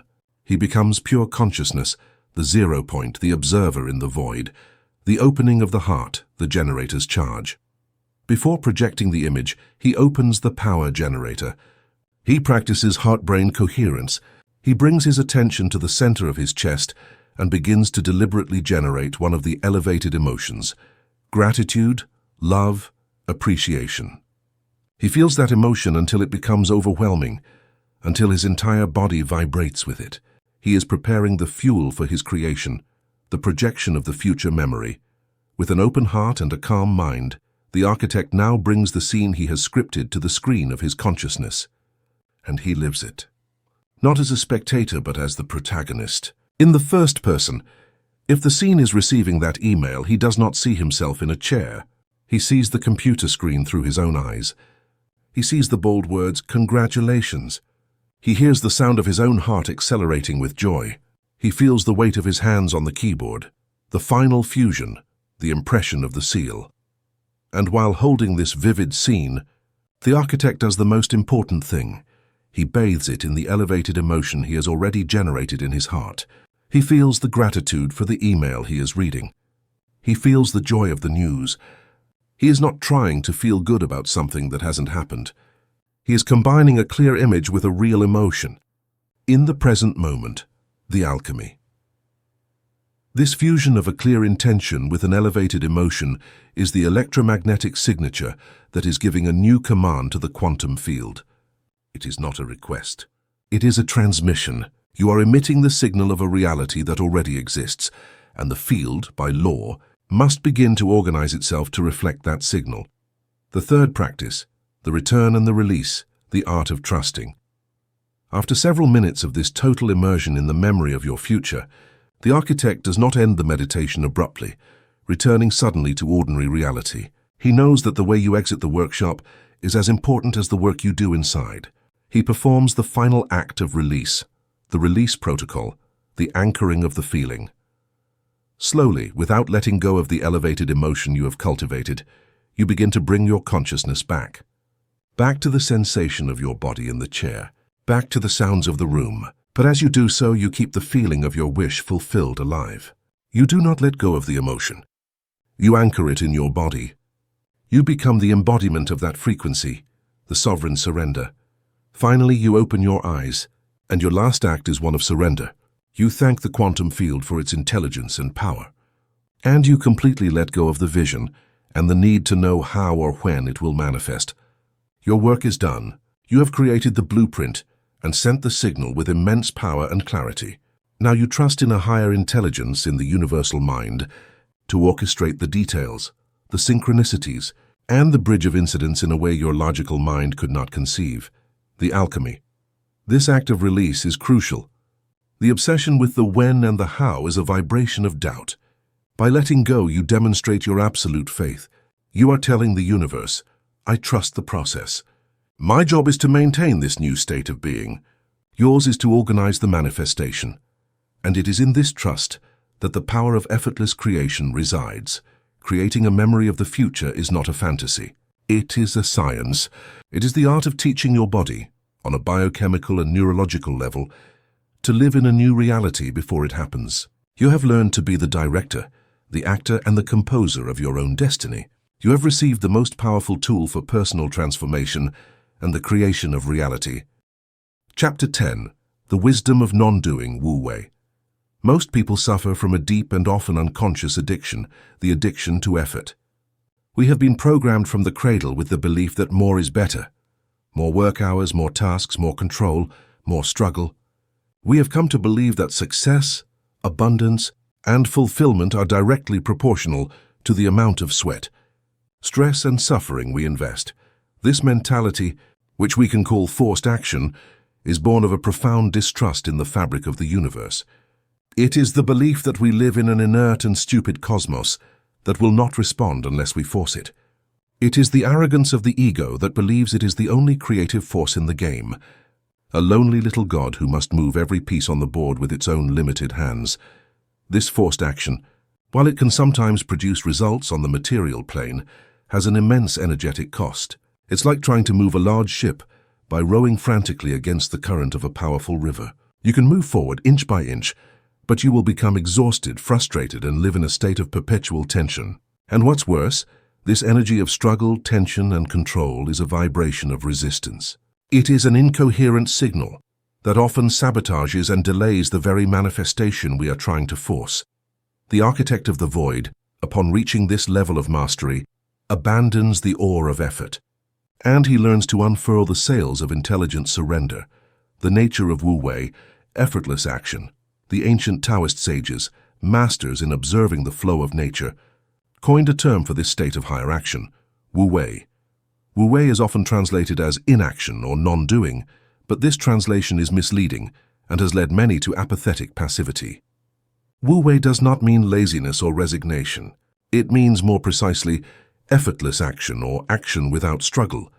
It is the art of acting in perfect harmony with the natural flow of the universe, with the Tao.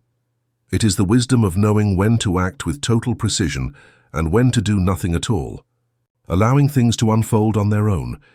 It is the difference between the swimmer who fights the current and the expert sailor who uses the wind's own force and the waves to carry him to his destination. Both are moving, but one becomes exhausted and the other becomes energized. It is the difference between the novice gardener who, impatient, digs up the seed every day to see if it is growing, killing it in the process, and the master gardener, who prepares the soil, plants the seed, waters it, and then trusts in the laws of nature to make it germinate in its own perfect time.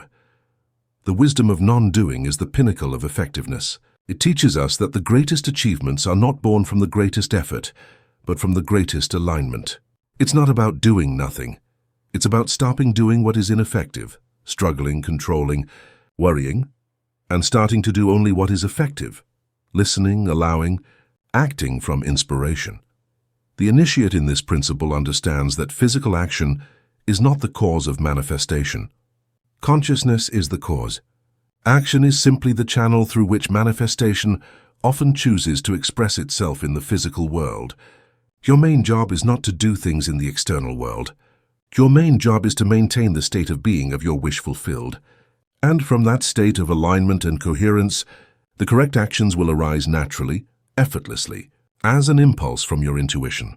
This is the difference between pushing the river and following its current. The first practice, the art of listening to the current, tuning into the flow. The architect of the void knows that he cannot collaborate with a river if he does not first feel the direction and speed of its current. His first practice, therefore, is not action, but deep listening. Before acting, he tunes in, the somatic compass, listening to the body. The universe speaks to you constantly, and its most direct and personal language is that of your own body. Your body is the oracle, the somatic compass that tells you at every moment if a potential action is aligned with the flow or if it goes against it. The compass protocol. Before taking an important action, or when you feel confused about the next step, pause. Close your eyes. Take 3 deep breaths to quiet the noise of your mind. Bring the idea of the action you are considering to your awareness, and then bring all your attention to your body. And feel reading the signal. The response will not be logical. It will be visceral. Does the idea of taking this action feel expansive? Do you feel an openness in your chest? A feeling of lightness, of resonance, of an excited calm? This is the physical signature of alignment. It is your being telling you yes. It is the sensation of rowing with the current. Or does the idea of taking this action feel contractive? Do you feel a knot in your stomach, a tension in your shoulders, a feeling of heaviness, of being overwhelmed, of something being forced? This is the physical signature of resistance. It is your being telling you no, or at least, not now. It is the sensation of trying to row against the current. The initiate has learned to trust this inner compass over the most eloquent arguments of his logical mind. He knows that an action that feels right on a deep level, even if it seems illogical or a little scary, will always produce a more harmonious outcome in the long run. Receptive silence, listening to the field. The architect also cultivates moments of receptive silence in his day. He knows that the most elegant solution, the most brilliant idea, is rarely born from forced analysis. It is born from stillness. The practice. When faced with a problem you don't know how to solve, instead of obsessively thinking about it, perform an act of active surrender. Clearly define the problem or question in your mind, and then, consciously, hand it over to the quantum field, to the universal mind. You can visualize putting it in a bubble and releasing it into the universe, and then you forget about it. You go for a walk in nature, you take a shower, you listen to music, you do a mundane task. You create a space of no mind. It is in this empty space that the intelligence of the universe has the room to whisper the solution to you. The answer will often arrive as a flash of genius, a sudden idea that appears out of nowhere, so simple and so obvious that you wonder how you didn't see it before. The second practice, the discipline of active patience, the art of waiting for the wave. The master surfer spends 90% of his time sitting quietly on his board, watching the horizon, not out of laziness but out of wisdom. He is in a state of relaxed alertness, feeling the rhythm of the ocean, waiting for the perfect wave. He knows that wasting his energy paddling for every small ripple will leave him exhausted when the real opportunity arrives. In the same way, the initiate in Wu Wei knows that in creation there are moments for action and moments for inaction. If his inner compass doesn't give him a clear and resonant yes, he doesn't force the action. He waits. This waiting is not the passive, anxious waiting of one who feels powerless. It is the active patience of the master, who knows that his inner work has already set invisible forces in motion. During this time, he does not worry. He prepares. He sharpens his tools. He nurtures his inner garden. He strengthens his being. He trusts that the universe, in its perfect timing, will send him the wave. And when the wave of inspired opportunity arrives, he does not hesitate. He acts with total and committed energy. The third practice, the minimal effective action, the art of leverage. When the perfect wave arrives, the surfer does not need to move the ocean.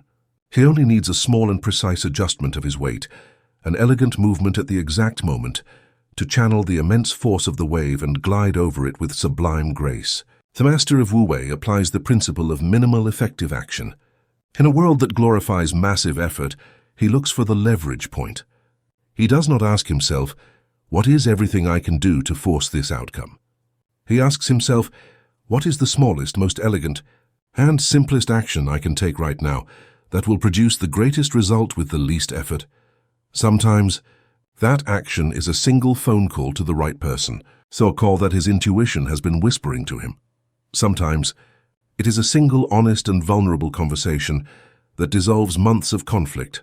Sometimes, it is a single decision to say no to a project that is draining all his energy, thereby freeing up space for the right opportunity to come in. The master does not focus on the quantity of action, but on the quality and the timing of the action. He looks for the leverage action that, as in martial arts, uses the minimum of his own energy to direct a massive outcome. The wisdom of non-doing is not the absence of action. It is the perfection of action. It is the sublime dance between stillness and movement, between surrender and power. It is the art of ceasing to be the rower who fights against the current to become the expert navigator, who uses the wind of the universe to his advantage. Chapter 11. The Echoes of the Void, Synchronicity. The untrained mind, trapped in the prison of solidity, lives in a world of coincidences. It sees the events of its life as isolated, unconnected, and random phenomena. If it thinks of a song and, 5 minutes later, hears it on the radio, it calls it a curious coincidence. If it meets the right person who can help with its project at the exact moment, it calls it a stroke of luck. If it feels lost and a book falls off a shelf revealing the answer it was looking for, it calls it a lucky accident. The initiate in the secrets of the void knows that, in a mental and conscious universe, coincidences do not exist. The psychiatrist Carl Jung, one of the great explorers of consciousness, coined the term synchronicity to describe this phenomenon. He defined it as a principle of a causal connection, that is, two or more events that are connected, not by a visible, linear cause and effect relationship, one billiard ball hitting another, but by a shared meaning for the person experiencing them. From the quantum perspective, the explanation is even deeper and more direct. Synchronicity is not a simple, meaningful coincidence. It is the tangible evidence that the quantum field is reorganizing in response to your new vibration. When you change your inner state, when you emit a new coherent signal to the ocean of potentiality, that signal, like a stone thrown into a pond, creates ripples that travel through the fabric of space-time. And synchronicity is the first of those ripples that returns to the shore of your perception. It is the first echo that the void gives you back. It is the universe's acknowledgement, confirming that your new transmission is being received and that the invisible machinery of creation has been set in motion. A synchronicity is not an external magical event that happens to you. It is the manifestation of your own changing energy reflected in the mirror of the world. It is the universe conspiring not for you but with you. The grammar of the echoes, types of synchronicity. The universe speaks to you in many ways. It communicates through a subtle grammar of symbols and events. To become a fluent translator, you must learn to recognize its three main types of messages. The echo of confirmation, the universe's wink. These are often the first signals to appear after you have set a new intention and entered a state of faith. They are small winks from the universe, designed to strengthen your confidence and let you know that your message has been received and you are on the right track. Repeating numbers.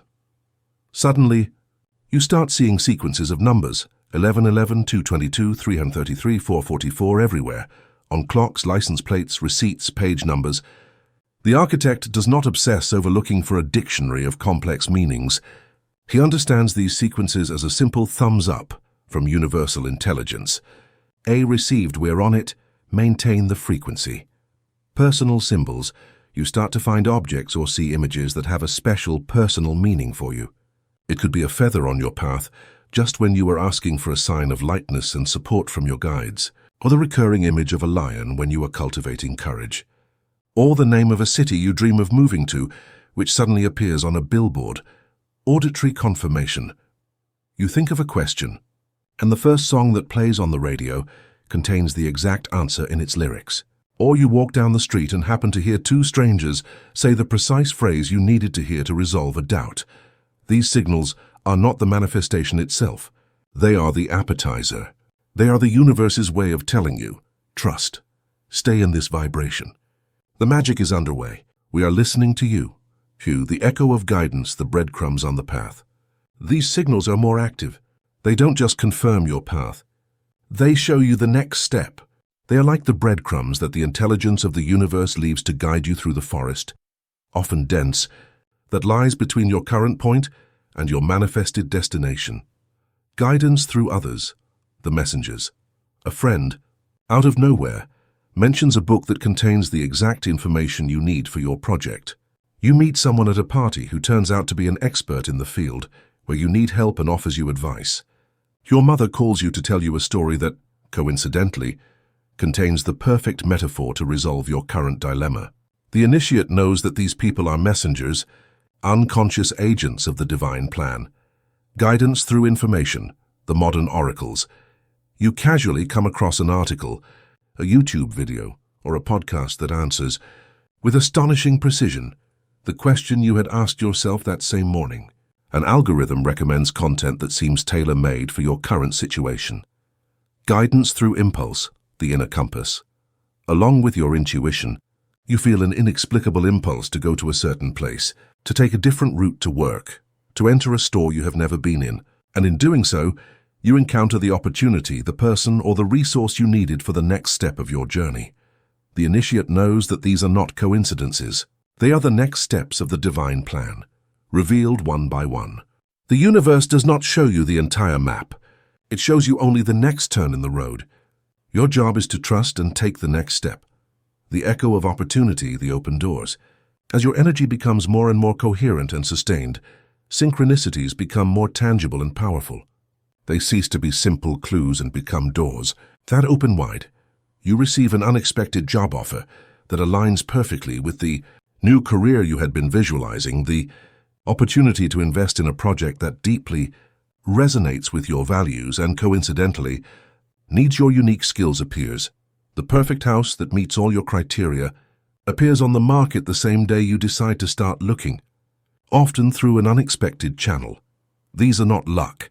They are the result of the reorganization of material reality to correspond with the sustained coherence of your energy field. They are the bridge of incidents, manifesting in the physical world. They are proof that the universe not only listens and guides you, it also opens the way for you. The architect of the void does not leave his perception to chance. He knows that to hear a whisper, he must first calm the noise. He enters the workshop of his consciousness and trains himself with a subtle discipline to become a fluent interpreter of the universe's silent language. The following 3 practices are the disciplines of this quantum interpreter. The first practice, cultivating the receptive state, the silence of the radar. The initiate in the codex knows that synchronicity cannot be forced. It cannot be hunted with the logical mind. In the same way that you cannot catch the wind with a net, it can only be perceived, and the perception of the subtle requires a state of relaxed alertness. A brain that operates in the stress state of high-frequency beta waves is functionally blind to synchronicity. It is in survival mode, focused on the material world, on problems, on threats. Its perceptual bandwidth is very narrow, like a radar focused solely on searching for enemy missiles. It cannot detect the song of the dolphins swimming next to the ship. To be able to see the subtle connections of the field, the elegant choreographies of the divine plan, the initiate must learn to slow down his brain waves.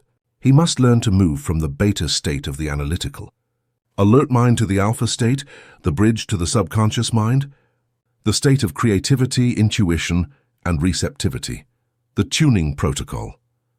Every hour or two, or whenever he feels stress starting to build up, he takes 1 to 3 minutes for a neurological reset. He stops, closes his eyes. He brings his attention to the center of his chest and begins to practice the coherent heart breathing we have already mastered. He inhales for 5 seconds, exhales for 5 seconds. While breathing, he deliberately generates a feeling of gratitude or appreciation, the alchemy. This simple act is a feat of consciousness engineering. It takes him out of beta survival mode and puts him into alpha creation and receptivity mode. By doing so, he not only calms his nervous system and improves his health, he is literally cleaning his radar. He is opening his perceptual bandwidth to be able to detect the subtle signals that the universe is constantly sending him. The second practice, the art of interpretation, the heart's oracle. Once the radar is clean and the signals begin to be detected, it is time for translation. The architect does not look for a universal dictionary of symbols, a Google Translate for the language of the cosmos. He knows that the universe speaks to him in a deeply personal language, using the symbols and memories of his own soul. The initiate's practice is not to ask his logical mind, "What does this symbol mean?" The logical mind, with its fears and projections, will almost always distort the message. Instead, the initiate asks his inner oracle, "What does this symbol mean to me? What feeling, what inner knowing, what memory is awakened in me when I see it?" The resonance protocol. Observe the signal. When a synchronicity appears, a number, an animal, a word, notice it. Ask the inner question. Take a deep breath. Bring your attention to your heart and ask, "What is the message here for me?" Listen to the first answer. Trust the first answer that emerges, be it a feeling, a word, or an image. That is the answer of your intuition, of your deep self. The analysis, doubt, and second interpretations that come after are almost always the noise of your logical mind trying to take control. Verify with the feeling. The initiate knows that the correct interpretation always feels resonant. It feels like the sound of a bell vibrating within his being. If the interpretation brings him a feeling of peace, expansion, clarity, or a click of certainty, he knows it is the right one. If it brings him a feeling of confusion or fear, he knows it is the voice of his ego interfering. The art of interpretation is the art of learning to trust the wisdom of your own heart above the noise of your head. The third practice. Following the breadcrumbs, the dance of co-creation, recognizing a signal is the first step. Interpreting it is the second. But mastery is demonstrated in the third, the most crucial, having the courage to act on it. The initiate understands that every synchronicity, every echo of the void, is an invitation to action. It is a breadcrumb on the path to his manifested future. Manifestation rarely occurs as a single great explosive event. It often unfolds as a cascade of synchronicities that require our conscious and brave participation. Imagine the case study of a creator, an architect of the void, who has set the intention to launch a new innovative project that he feels is his purpose. He has done his inner work. He has created the vision, generated the feeling, declared the decree, and has surrendered the how. Now, he dedicates himself to listening and following the breadcrumbs, the first sign, the confirmation echo. One day, while researching a seemingly unrelated topic, the name of a city he does not know, let's say Aria, appears 3 times in different contexts. He does not give it logical importance, but he feels a curious resonance. The first action, trust. Instead of dismissing it as a coincidence, the initiate, practicing trust in the language of the universe, takes a small inspired action. He opens his computer and searches for City of Aria, the second sign, the guidance echo. He discovers that in that city, in 2 months, the only conference in the world on an emerging technology that he intuits could be the missing piece of his project. He is being held, the second action, the leap of faith.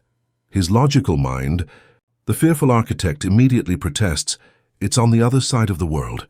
The ticket is expensive. You don't know anyone. It's crazy, but the initiate consults his somatic compass. The idea of going gives him a feeling of expansion, of an excited calm. Honoring his silent vow to his purpose, he buys the ticket. Trusting in the flow, the third sign, the opportunity echo. At the conference, during a coffee break, a conversation at the next table catches his attention. He hears a keyword, a specific technical term that only someone immersed in his field would understand. The third action, courage. He feels his intuition's impulse. Despite his shyness, he takes a deep breath, approaches and introduces himself. It turns out that this person is one of the few experts in the world on a crucial component that was missing from his project. The conversation flows. The connection is instantaneous.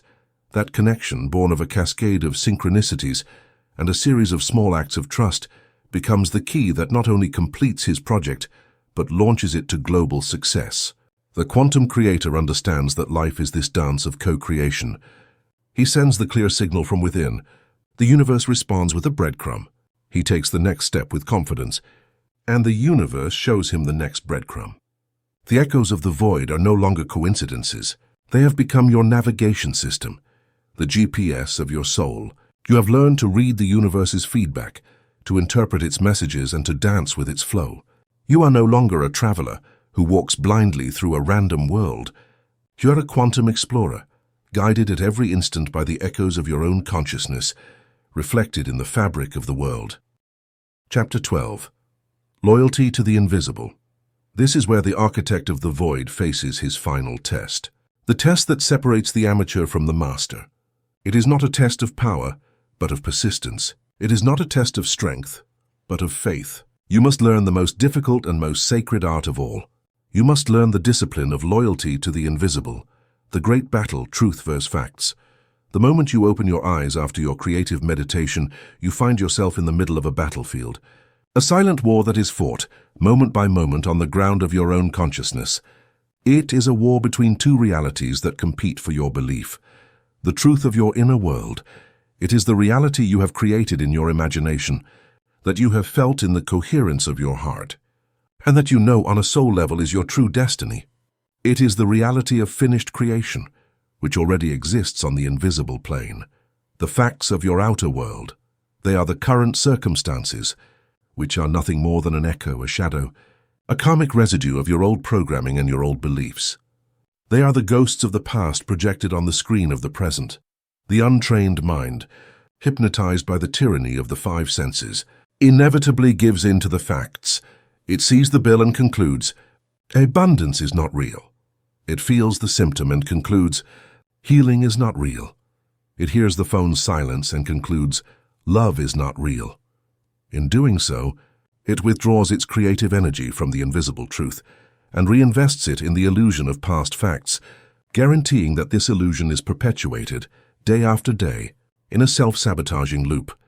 The initiate in the codex knows that the senses are the greatest liars, not because they don't report reality, but because they can only report a reality that is already old, a reality that is the result of past thoughts and feelings. To blindly believe in your senses is to be a prisoner of the past. Loyalty to the invisible is the most radical and most powerful act of faith. It is the conscious and sovereign decision to give more validity, more weight, more reality and more attention to the truth that you feel within you than to the facts that you see on the outside. It is a vow of fidelity to your vision. The anatomy of true faith. From desire to conviction, we must once again dismantle our limited and often childish conception of faith. Faith is not hope. Hope is an emotion of the future. It is an optimistic desire, but in its vibrational core, it admits the possibility of failure.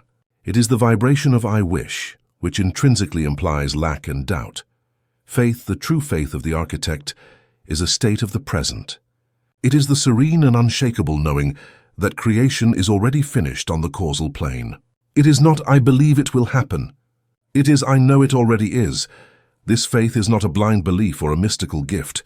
It is a neurological discipline. It is the conscious and persistent act of activating and wiring the neural networks of your future, even when your environment is screaming at you to activate the old, familiar networks of the past. Every time you are faced with a contradictory fact and, instead of falling into the spiral of doubt, you deliberately choose to return to the feeling of your wish fulfilled. You are strengthening the muscle of faith. You are rewiring your brain for the new reality. Faith is loyalty. Imagine you have married your desired reality in the workshop of your imagination. You have made a sacred vow. And now the world, like a seductive and toxic old lover, tries to convince you to return to your old miserable relationship, showing you old photos, reminding you of old habits. Doubt is the act of flirting with the past. Faith is the act of remaining loyal to your new magnificent partner, to your vision, even when you cannot yet see her with your physical eyes. The psychology of doubt, the guardian of the old reality, to be loyal to the invisible. You must first understand the strategy of your adversary. Doubt is not a simple negative thought. It is your ego's immune system, the guardian of your old identity. When you introduce a new and expansive vision, your old self, the one that feels like a victim, the one that is addicted to struggle, the one that finds a strange security in limitation, perceives this new reality as a mortal threat. And to protect its existence, it deploys its most potent weapon, doubt, intellectual doubt, the tyranny of how. It is the voice of reason that attacks you with logistical questions. I don't see how this is possible. You don't have a plan. The numbers don't add up. The initiate knows that this voice is the arrogance of the ego, which cannot conceive of the infinite and often illogical paths that universal intelligence can take. Emotional doubt, impatience. It is the frustration that arises from the apparent delay between your inner act and its outer reflection. It is the vibration of "it's not here yet," which, as we know, can only create more "it's not here yet," sensory doubt, the tyranny of facts. It is the most powerful. It is the evidence of your five senses contradicting your vision. The diagnosis, the bill, the rejection, the initiate does not fight these voices. He knows that fighting doubt is doubting. He simply recognizes them for what they are. The cries of an old king who is being dethroned. The first practice, the mental diet, the guardian at the gate. The guardian of the invisible knows that, to be loyal to his vision, he must protect it from the toxicity of doubt, both internal and external. His fundamental practice is the mental diet. This is not an act of superficial positive thinking, of putting on a smiling mask while panic reigns inside. It is a rigorous and sovereign discipline of attention. It is the art of refusing to entertain, of refusing to give your creative energy to any thought, conversation, or feeling that contradicts the truth of your wish already fulfilled. The guardian at the gate, the inner discipline. The initiate becomes the guardian of the door of his mind. He knows he cannot prevent thoughts of doubt, the echoes of his old programming, from knocking on his door. But he has the absolute power to decide whether he lets them in, invites them to sit down, and serves them a cup of tea. The guardian's protocol. When a thought of doubt or fear appears, "This isn't working, I'll never get it," he does not fight it. Fighting gives it power. He does not get angry with himself for having it. Judging himself is a victory for doubt. Instead, with a sovereign calm, he practices a three-step process. Acknowledge. He observes the thought with detachment. Here is the thought of "this is impossible." I recognize it as an echo of the past, a ghost without substance. Do not engage. He refuses to engage. He does not debate with the thought. He does not analyze it. He does not follow its narrative thread. He simply lets it be, like a noisy car passing by on the street. The conscious pivot. With a serene discipline, he withdraws his attention from it and, deliberately and immediately, returns it to his inner home, to the feeling of his wish already fulfilled. This act, repeated hundreds of times a day if necessary, is the training of faith. It is weakening the neural highway of doubt from lack of use and strengthening that of certainty. The counter-decree, the guardian's weapon. Often, the guardian uses the tool of the counter-decree to neutralize a particularly strong doubt attack. Doubt whispers, "You'll never get it." The guardian with an inner calm does not argue. He simply overwrites the code with a declaration of the higher truth. It is done. The universal mind knows no failure, and I am one with it. My success is a divine law. He does not say it to convince himself, but to remember the truth and to reaffirm the law in his own universe. The second practice, the art of revision, the nightly karmic cleansing. The master knows he is human. He knows that sometimes during the day his guard will falter. An external event, a difficult conversation, a moment of tiredness can trigger an old reaction of fear or doubt, pulling him out of his state of assumption. He has been contaminated with the vibration of the old world. To purify his consciousness before sleep and ensure he does not plant seeds of doubt in his subconscious, he practices the alchemical art of revision, the soul-editing protocol. In his drowsy state, that sacred portal, he reviews the events of the day as if watching a movie. If he finds a scene where he gave in to doubt, fear, or anger, he isolates it in the theater of his mind. Identify here. In this conversation, I felt fear and spoke from lack, rewrite. And then, like a divine film director, he rewrites it. He rewinds the tape and records a new version. The conversation in which he stammered out of insecurity is rewritten as a fluid, wise, and confident dialogue. The moment of panic upon seeing a bill is rewritten as a moment of sovereign calm and gratitude for abundance. Emotional imprint. He repeats the revised scene, charging it with the feeling of his ideal state, confidence, peace, gratitude, until it feels more real and more vivid than the original fact. The alchemy. This act is not self-deception. It is a karmic cleansing. It is refusing to allow the negative and discordant energy of a moment to become a seed that will germinate in his garden the next day. It is the act of going to sleep with a clean, aligned consciousness tuned to the truth of his vision, not to the mistakes of his day. The third practice, the starvation of the senses, the 3D reality fast. Finally, the faithful warrior understands a fundamental law of energy. You must not feed your enemies. Therefore, during the gestation period of his desire, he puts his 5 senses on a fast from negative evidence. This is one of the most difficult and most powerful disciplines. It consists of the conscious and deliberate choice to withdraw your attention from anything in your physical or informational world that contradicts your assumption. The fasting protocol. It is not about denying that the external world exists. It is about refusing to give it your creative power. If you are assuming wealth, you stop obsessively looking at alarmist economic news. You stop participating in conversations of complaint about the crisis.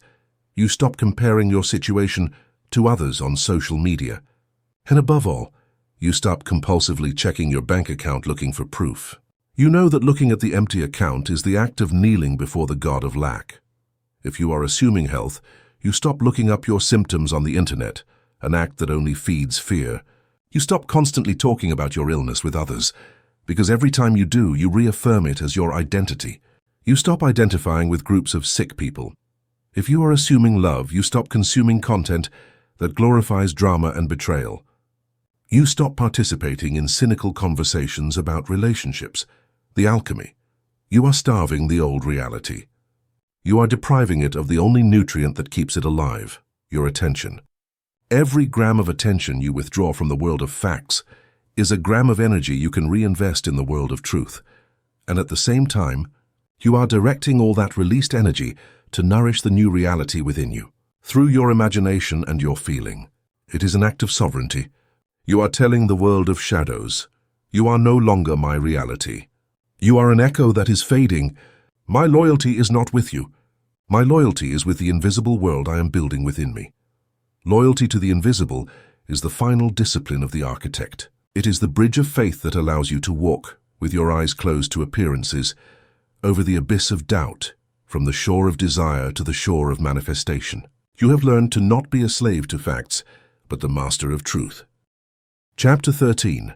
The Discovery of the I Am. Throughout this codex, we have talked about your power, your consciousness, your capacity to shape reality. But who is this you we are talking about? Most of us live our entire lives believing we are our personal self, the ego self. This self is a construct, a character we have created and polished over the years.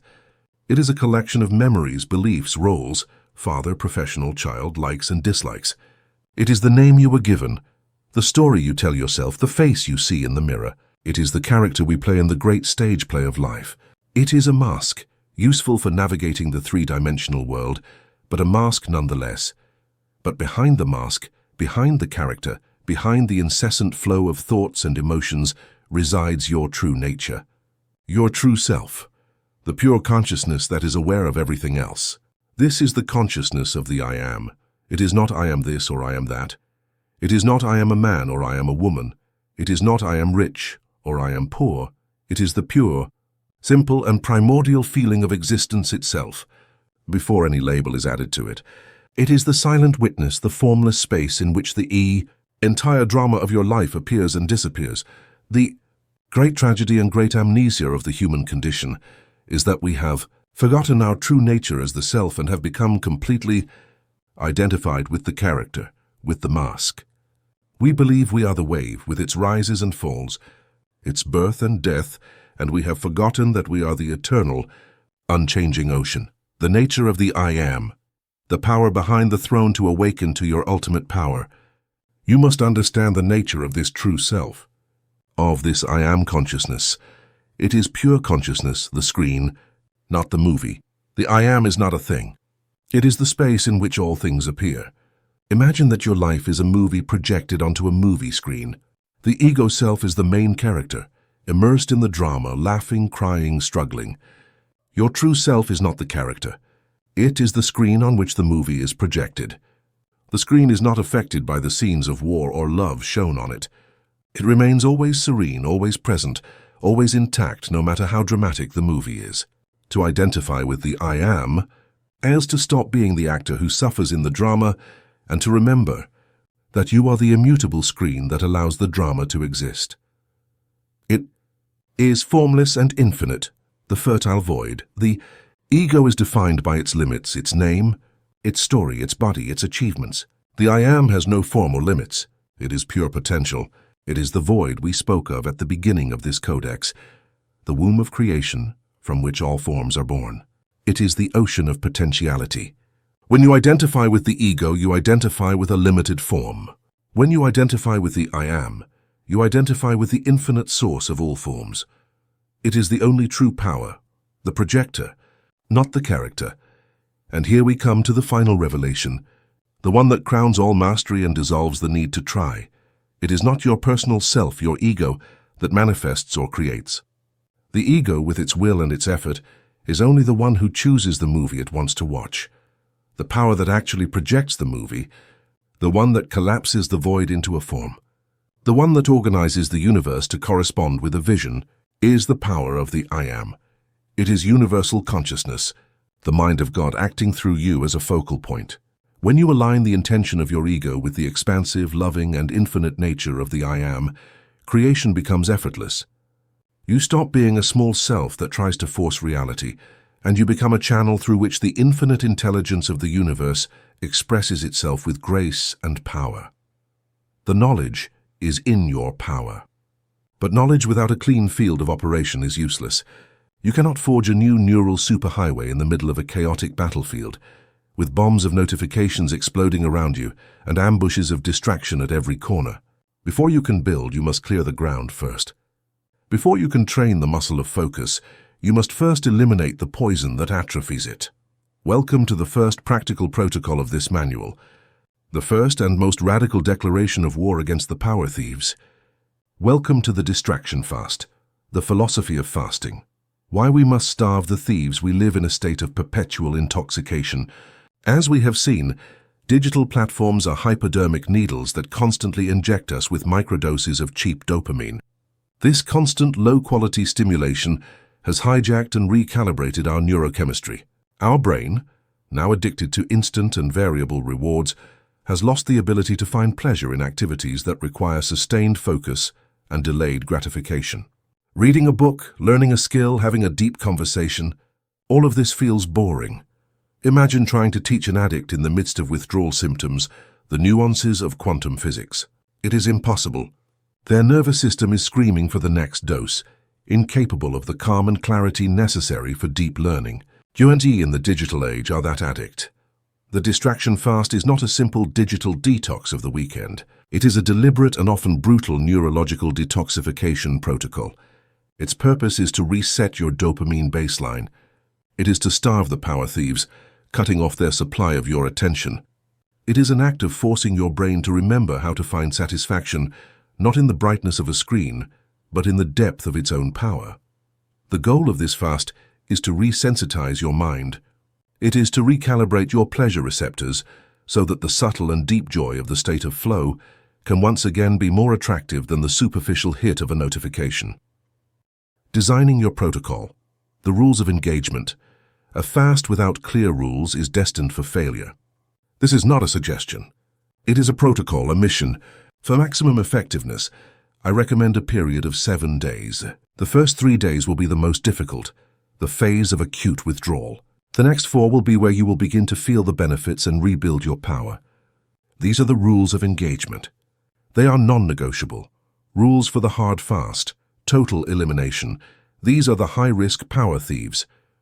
During the 7 days of your protocol, consumption is 0, social media, Facebook, Instagram, TikTok, Twitter, etc. 0 tolerance. It's not about checking them less, it's about total elimination. The most effective method is to uninstall the apps from your phone. This symbolic act is your declaration of war. News sources and content aggregators, forbidden. This includes news portals, gossip sites, aggregators like Reddit, and any platform designed to fuel indignation and urgency. Your mission is not to be informed of every global crisis. Your mission is to reclaim control of your own consciousness. Passive video entertainment, forbidden to aimlessly scroll through platforms like YouTube or Netflix. The use of these platforms is only permitted if it is to seek out specific, predetermined information, e.g., a tutorial for a skill you are learning. Once you get the information, you withdraw. No more falling into the black hole of recommended videos. Rules for the soft fast, strategic management. We recognize that in the modern world, a total disconnection is often impossible. These tools are transformed from masters into servants. Notifications, all without exception, must be deactivated at the system level on your phone and computer. The sound alerts, the red bubbles, the vibrations, all of it. Your phone ceases to be a device that shouts at you and becomes a silent library that you consult when you choose. The only exceptions may be phone calls from key contacts, direct family, email and messaging, WhatsApp, etc. These tools cease to be a constant conversation and become a postal mail system. They are processed in predefined time blocks. For example, you check and respond to your messages twice a day. Once at 12 noon and again at 5 in the afternoon. Outside of those blocks, the applications remain closed. You are training the world to respect your time and your focus. Phone use. Your smartphone becomes a dumb phone. Its function is reduced to the essentials: calls, maps, camera, and specific tools that do not involve infinite scrolling. During your deep work blocks, the phone is not just put on silent. It is physically moved to another room. The first 72 hours, surviving the withdrawal symptoms. I must be honest with you, initiate. The first 3 days of this fast will be a battle. You have declared war, and the power thieves, who have been feeding on your consciousness for years, will not surrender without a fight. Your own nervous system, hijacked and recalibrated, will rebel. You must be prepared for the withdrawal symptoms, anxiety and agitation. Your brain, deprived of its constant dopamine drip, will enter a state of craving. You will feel an inexplicable agitation, an almost irresistible urge to just take a quick look. Your thumb will move on its own to where the Instagram app used to be. This is normal. It is the addict asking for his dose, the ghost in your pocket. You will experience phantom vibration syndrome with renewed intensity. Your nervous system, so deeply rewired to anticipate distraction, will create the sensation of a notification that does not exist. Recognize it for what it is, the terrifying proof of how deep the hacking has gone, the deafening boredom. When the external noise turns off, you will face an enemy that most modern people fear more than anything: boredom. In the empty space that distraction once occupied, you may feel an uncomfortable void. This is the signal that your brain has forgotten how to generate its own stimulation, the emergence of inner noise. Finally, by eliminating external distractions, you take away the hiding places where your mind has been sweeping its garbage. The inner noise, unresolved emotions, open loops, and the voice of the inner critic will emerge with renewed force. When you experience these symptoms, do not despair. It is not a sign that the protocol is failing. It is irrefutable proof that it is working. The poison is leaving the system. The thieves are shouting because you are starving them. Every time you feel the urge to give in and you resist it, every time you feel the discomfort and you stay with it, you are forging the steel of your new will. You are reclaiming, inch by inch, the territory of your own mind. You have survived the most difficult phase, detoxification. You have declared war. You have established the rules of engagement, and you have resisted the first and most brutal counterattack of the enemy. Your mind, for the first time in years, begins to experience silence, calm. Chapter 14. The expression of being. The untrained mind, the ego self, approaches the idea of purpose as a great quest, as the final and most important acquisition. It sees it as a hidden treasure, a grandiose, predefined role, a holy grail that it must find in the external world, so that its life at last has meaning and value. I must find my mission to save the world. I must find my soulmate to feel whole. I must find the perfect job to be happy.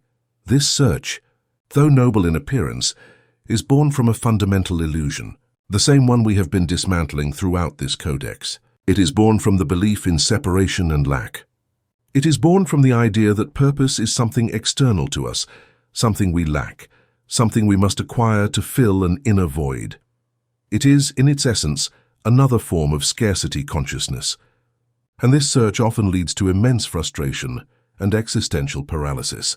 It's like a wave desperately searching for the ocean, without realizing that it is already an expression of it. It's like a sunbeam searching for the sun.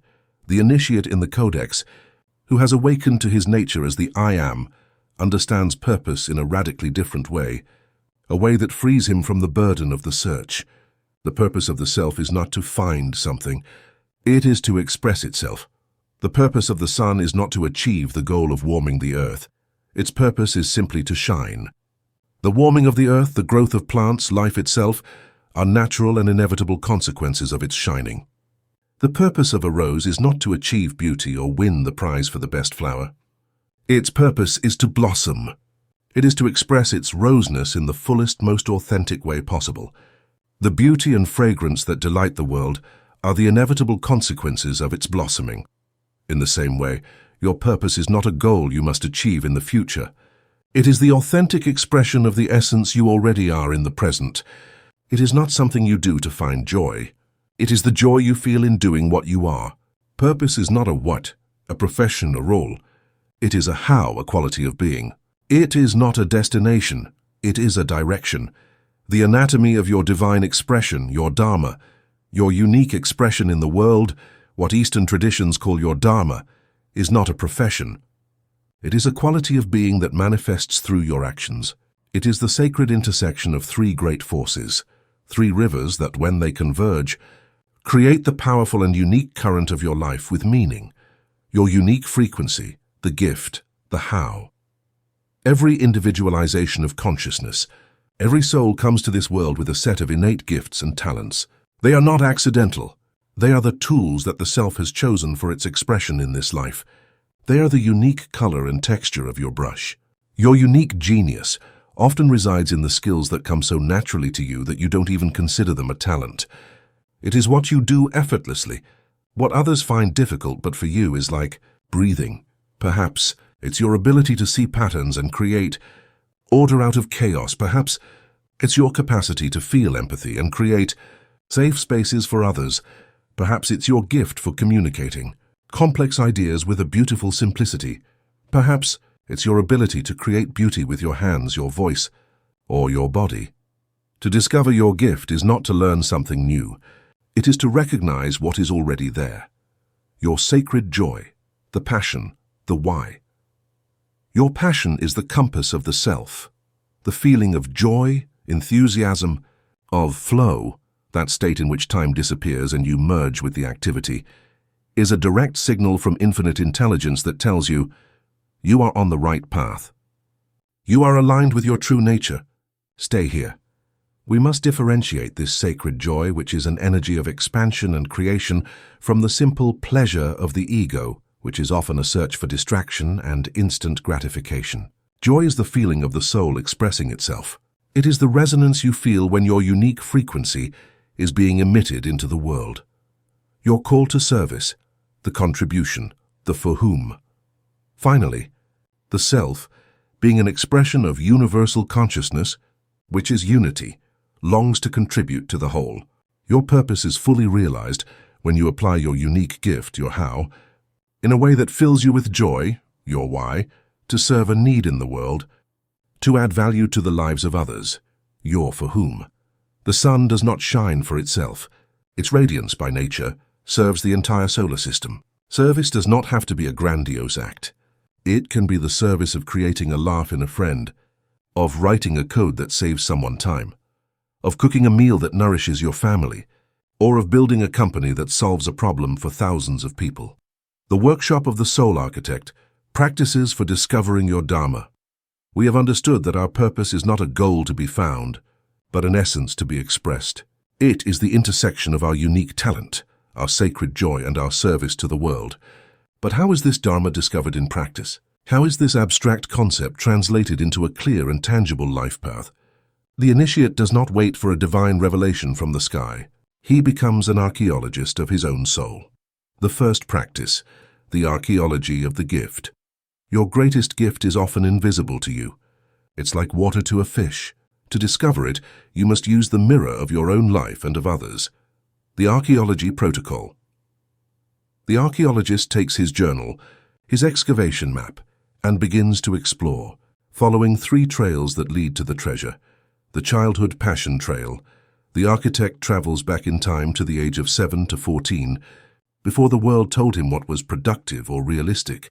He asks himself these questions. What activity made me completely lose track of time? What was my natural flow state? Your Dharma often leaves its first and purest clues in the innocent games of your childhood, the sacred frustration trail. The architect now examines the world with the eyes of his heart, and he asks himself, what problem in the world outrages me in a way that I feel a calling to heal? This is not neurotic complaining. It is the soul's sacred frustration. It is the friction between the reality you see and the potentiality you feel.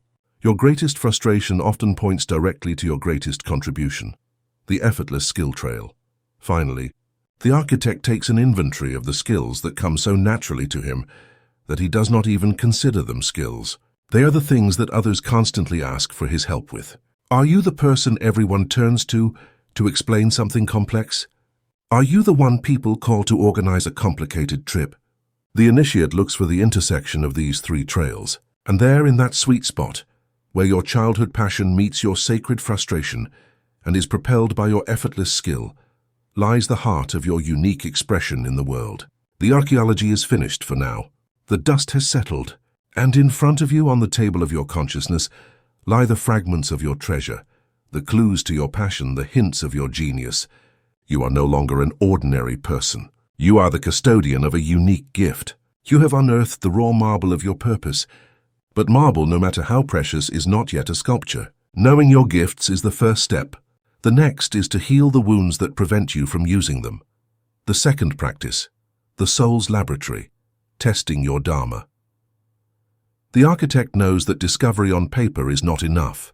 The truth must be tested in the laboratory of life. His practice is that of the purpose experiment. He doesn't need to quit his job and take a leap into the void.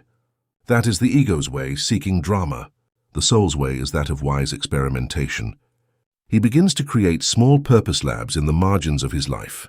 The experiment protocol. Formulate a simple hypothesis. I believe my purpose could be to use my gift, your gift, to help a group of people with a problem you care about.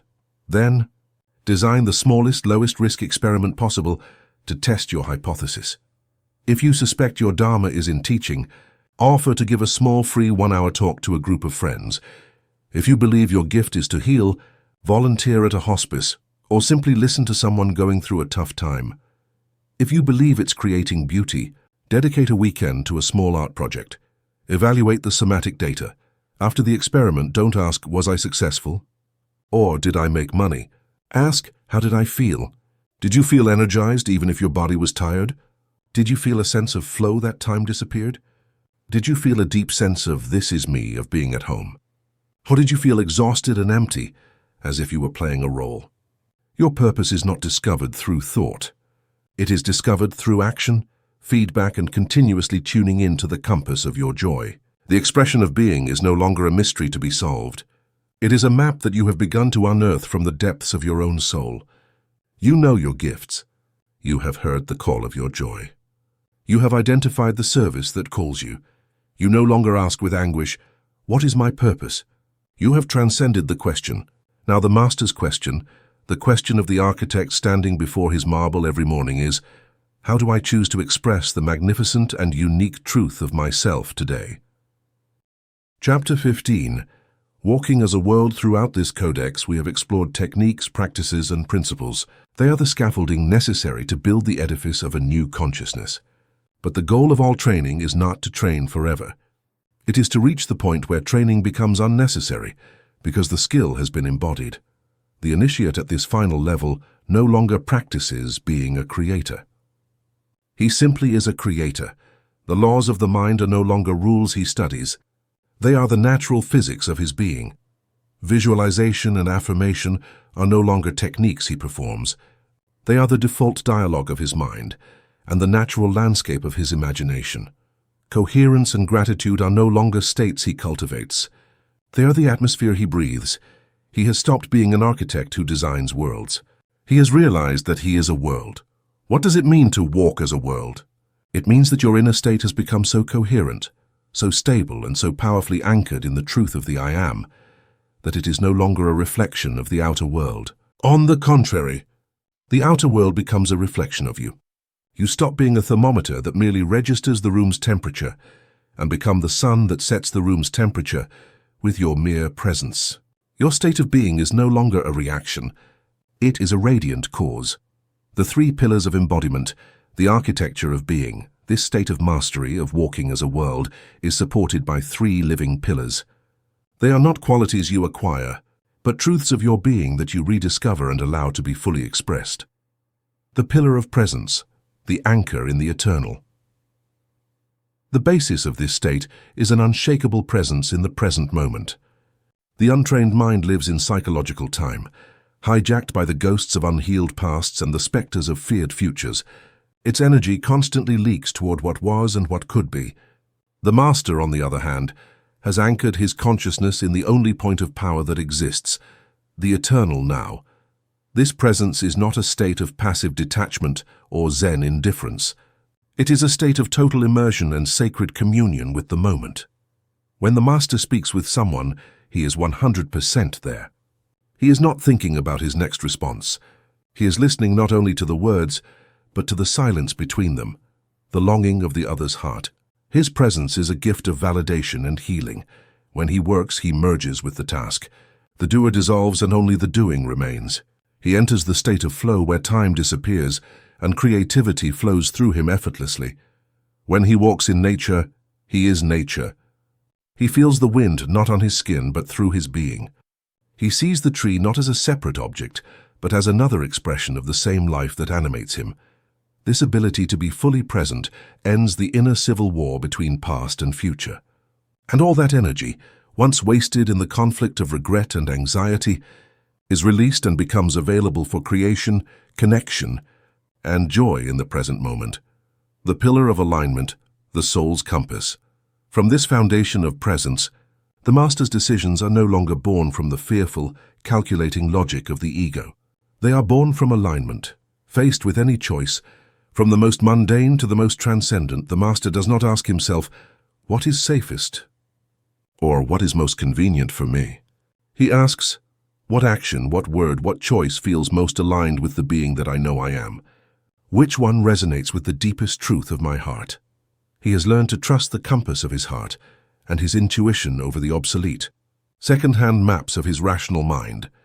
His actions cease to be calculated and become organic.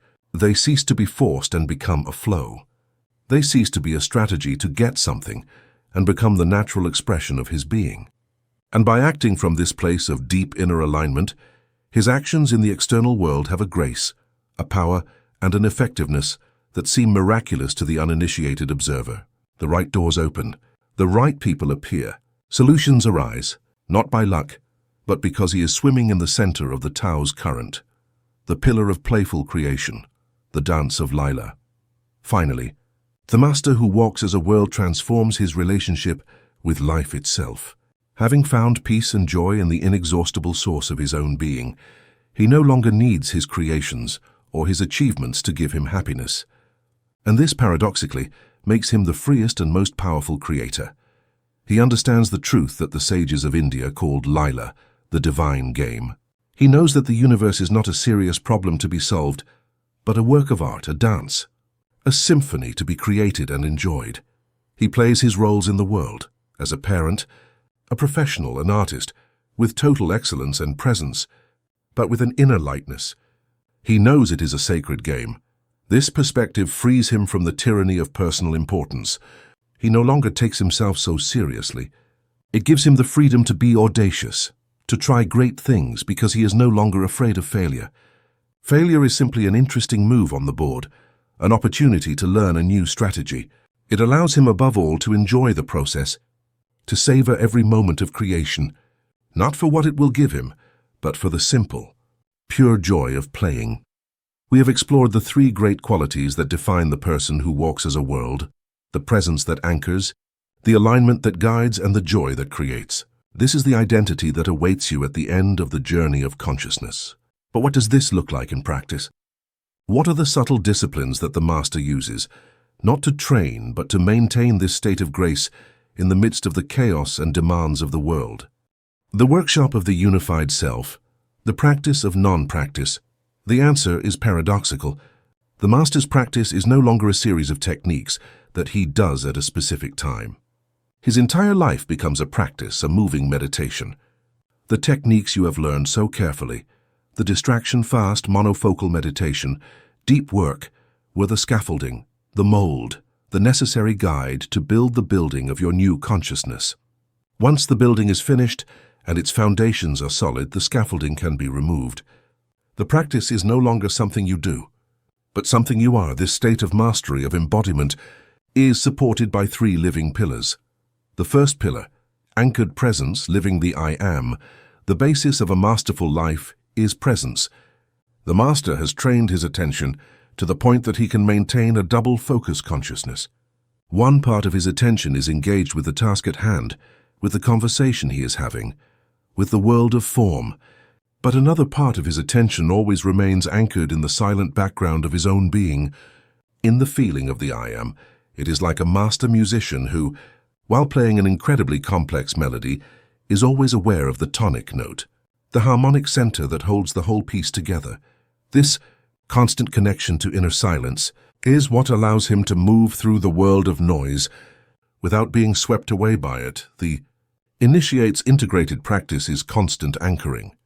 The middle of a business meeting, he feels the energy in the room, but he also feels the calm in his own chest. When he walks through a bustling city, he observes the external chaos, but he is also aware of the silent space of his own presence. In a difficult conversation, he listens to the other's words, but he also listens to the silence beneath them, the essence that communicates beyond language. This double focus is the anchor that keeps him at the pendulum's point of suspension, allowing him to experience life fully without getting lost in it. The second pillar, intuitive alignment, action from the self. The master no longer makes decisions based solely on the fearful, calculating logic of the ego. He has learned to trust a higher form of intelligence, the one that emanates from a unified and silent mind. His decision-making process is based on alignment.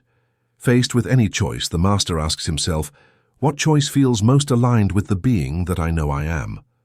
Which one resonates with the deepest truth of my heart? He has learned to trust the compass of his heart and his intuition over the obsolete maps of his rational mind. His actions cease to be calculated and become organic. They cease to be forced and become a flow. They cease to be a strategy to get something and become the natural expression of his being.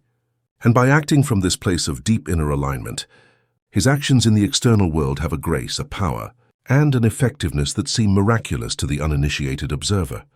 The third pillar, service as an overflow. Finally, The master who walks as a world discovers the true purpose of power. Absolute focus is not cultivated for egoic self-gratification, but for expression and service. The master's service is not a forced activity. It is not a should. It is the natural overflow of his own wholeness. His cup is so full of peace, clarity, and power that it inevitably spills over and nourishes the ground around him. The practice is not to ask, "How can I help?" It is to ask, "How can I be the fullest and most authentic expression of myself?" For the artist, service is creating the most beautiful and honest work he can. For the entrepreneur, it's building an ethical business. For the parent, it's offering unconditional love. For the friend, it's simply listening. The master knows that the form of his service is irrelevant. The only thing that matters is the source from which it emanates. A unified mind, a coherent heart, a peaceful being. The unified vision is not reaching a static state of perfection. It is the beginning of a life lived as art. It is the endless dance between stillness and creation. You have completed the manual. You have learned to detox your mind from distractions, to train the muscle of concentration, and to apply it with mastery to create value and achieve your goals. You have stopped being a victim of your scattered power and have become its director. The most powerful drug in the universe is no longer something you seek. It is something you are. The question is no longer how to focus your mind. The question is, what masterpiece will you create now? We have completed the 10 main chapters of our audiobook, Quantum World. The only step that remains is the final conclusion. Our journey began with the belief that we were spectators of an already finished painting, prisoners of a solid and unchanging reality. For too long we accepted this grand illusion, a world where our purpose was simply to react to circumstances beyond our control. This codex was presented to you as a key, a forbidden manuscript, whose wisdom could shatter the illusion of a reality that was happening to you. And throughout this manual, we have undertaken a revolution of perception. We tore down the walls of the prison of solidity to immerse ourselves in the ocean of potentiality. We discovered that the universe is a thought, a vast mental creation, and we learned to wield the tools of the architect, the chisel of imagination, with which you sculpt new possibilities, the fire of feeling, which gives life and magnetic power to your visions, and the foundations of certainty, which anchor your new reality in the unshakable ground of your subconscious. In the workshop of the void, we sharpened our power.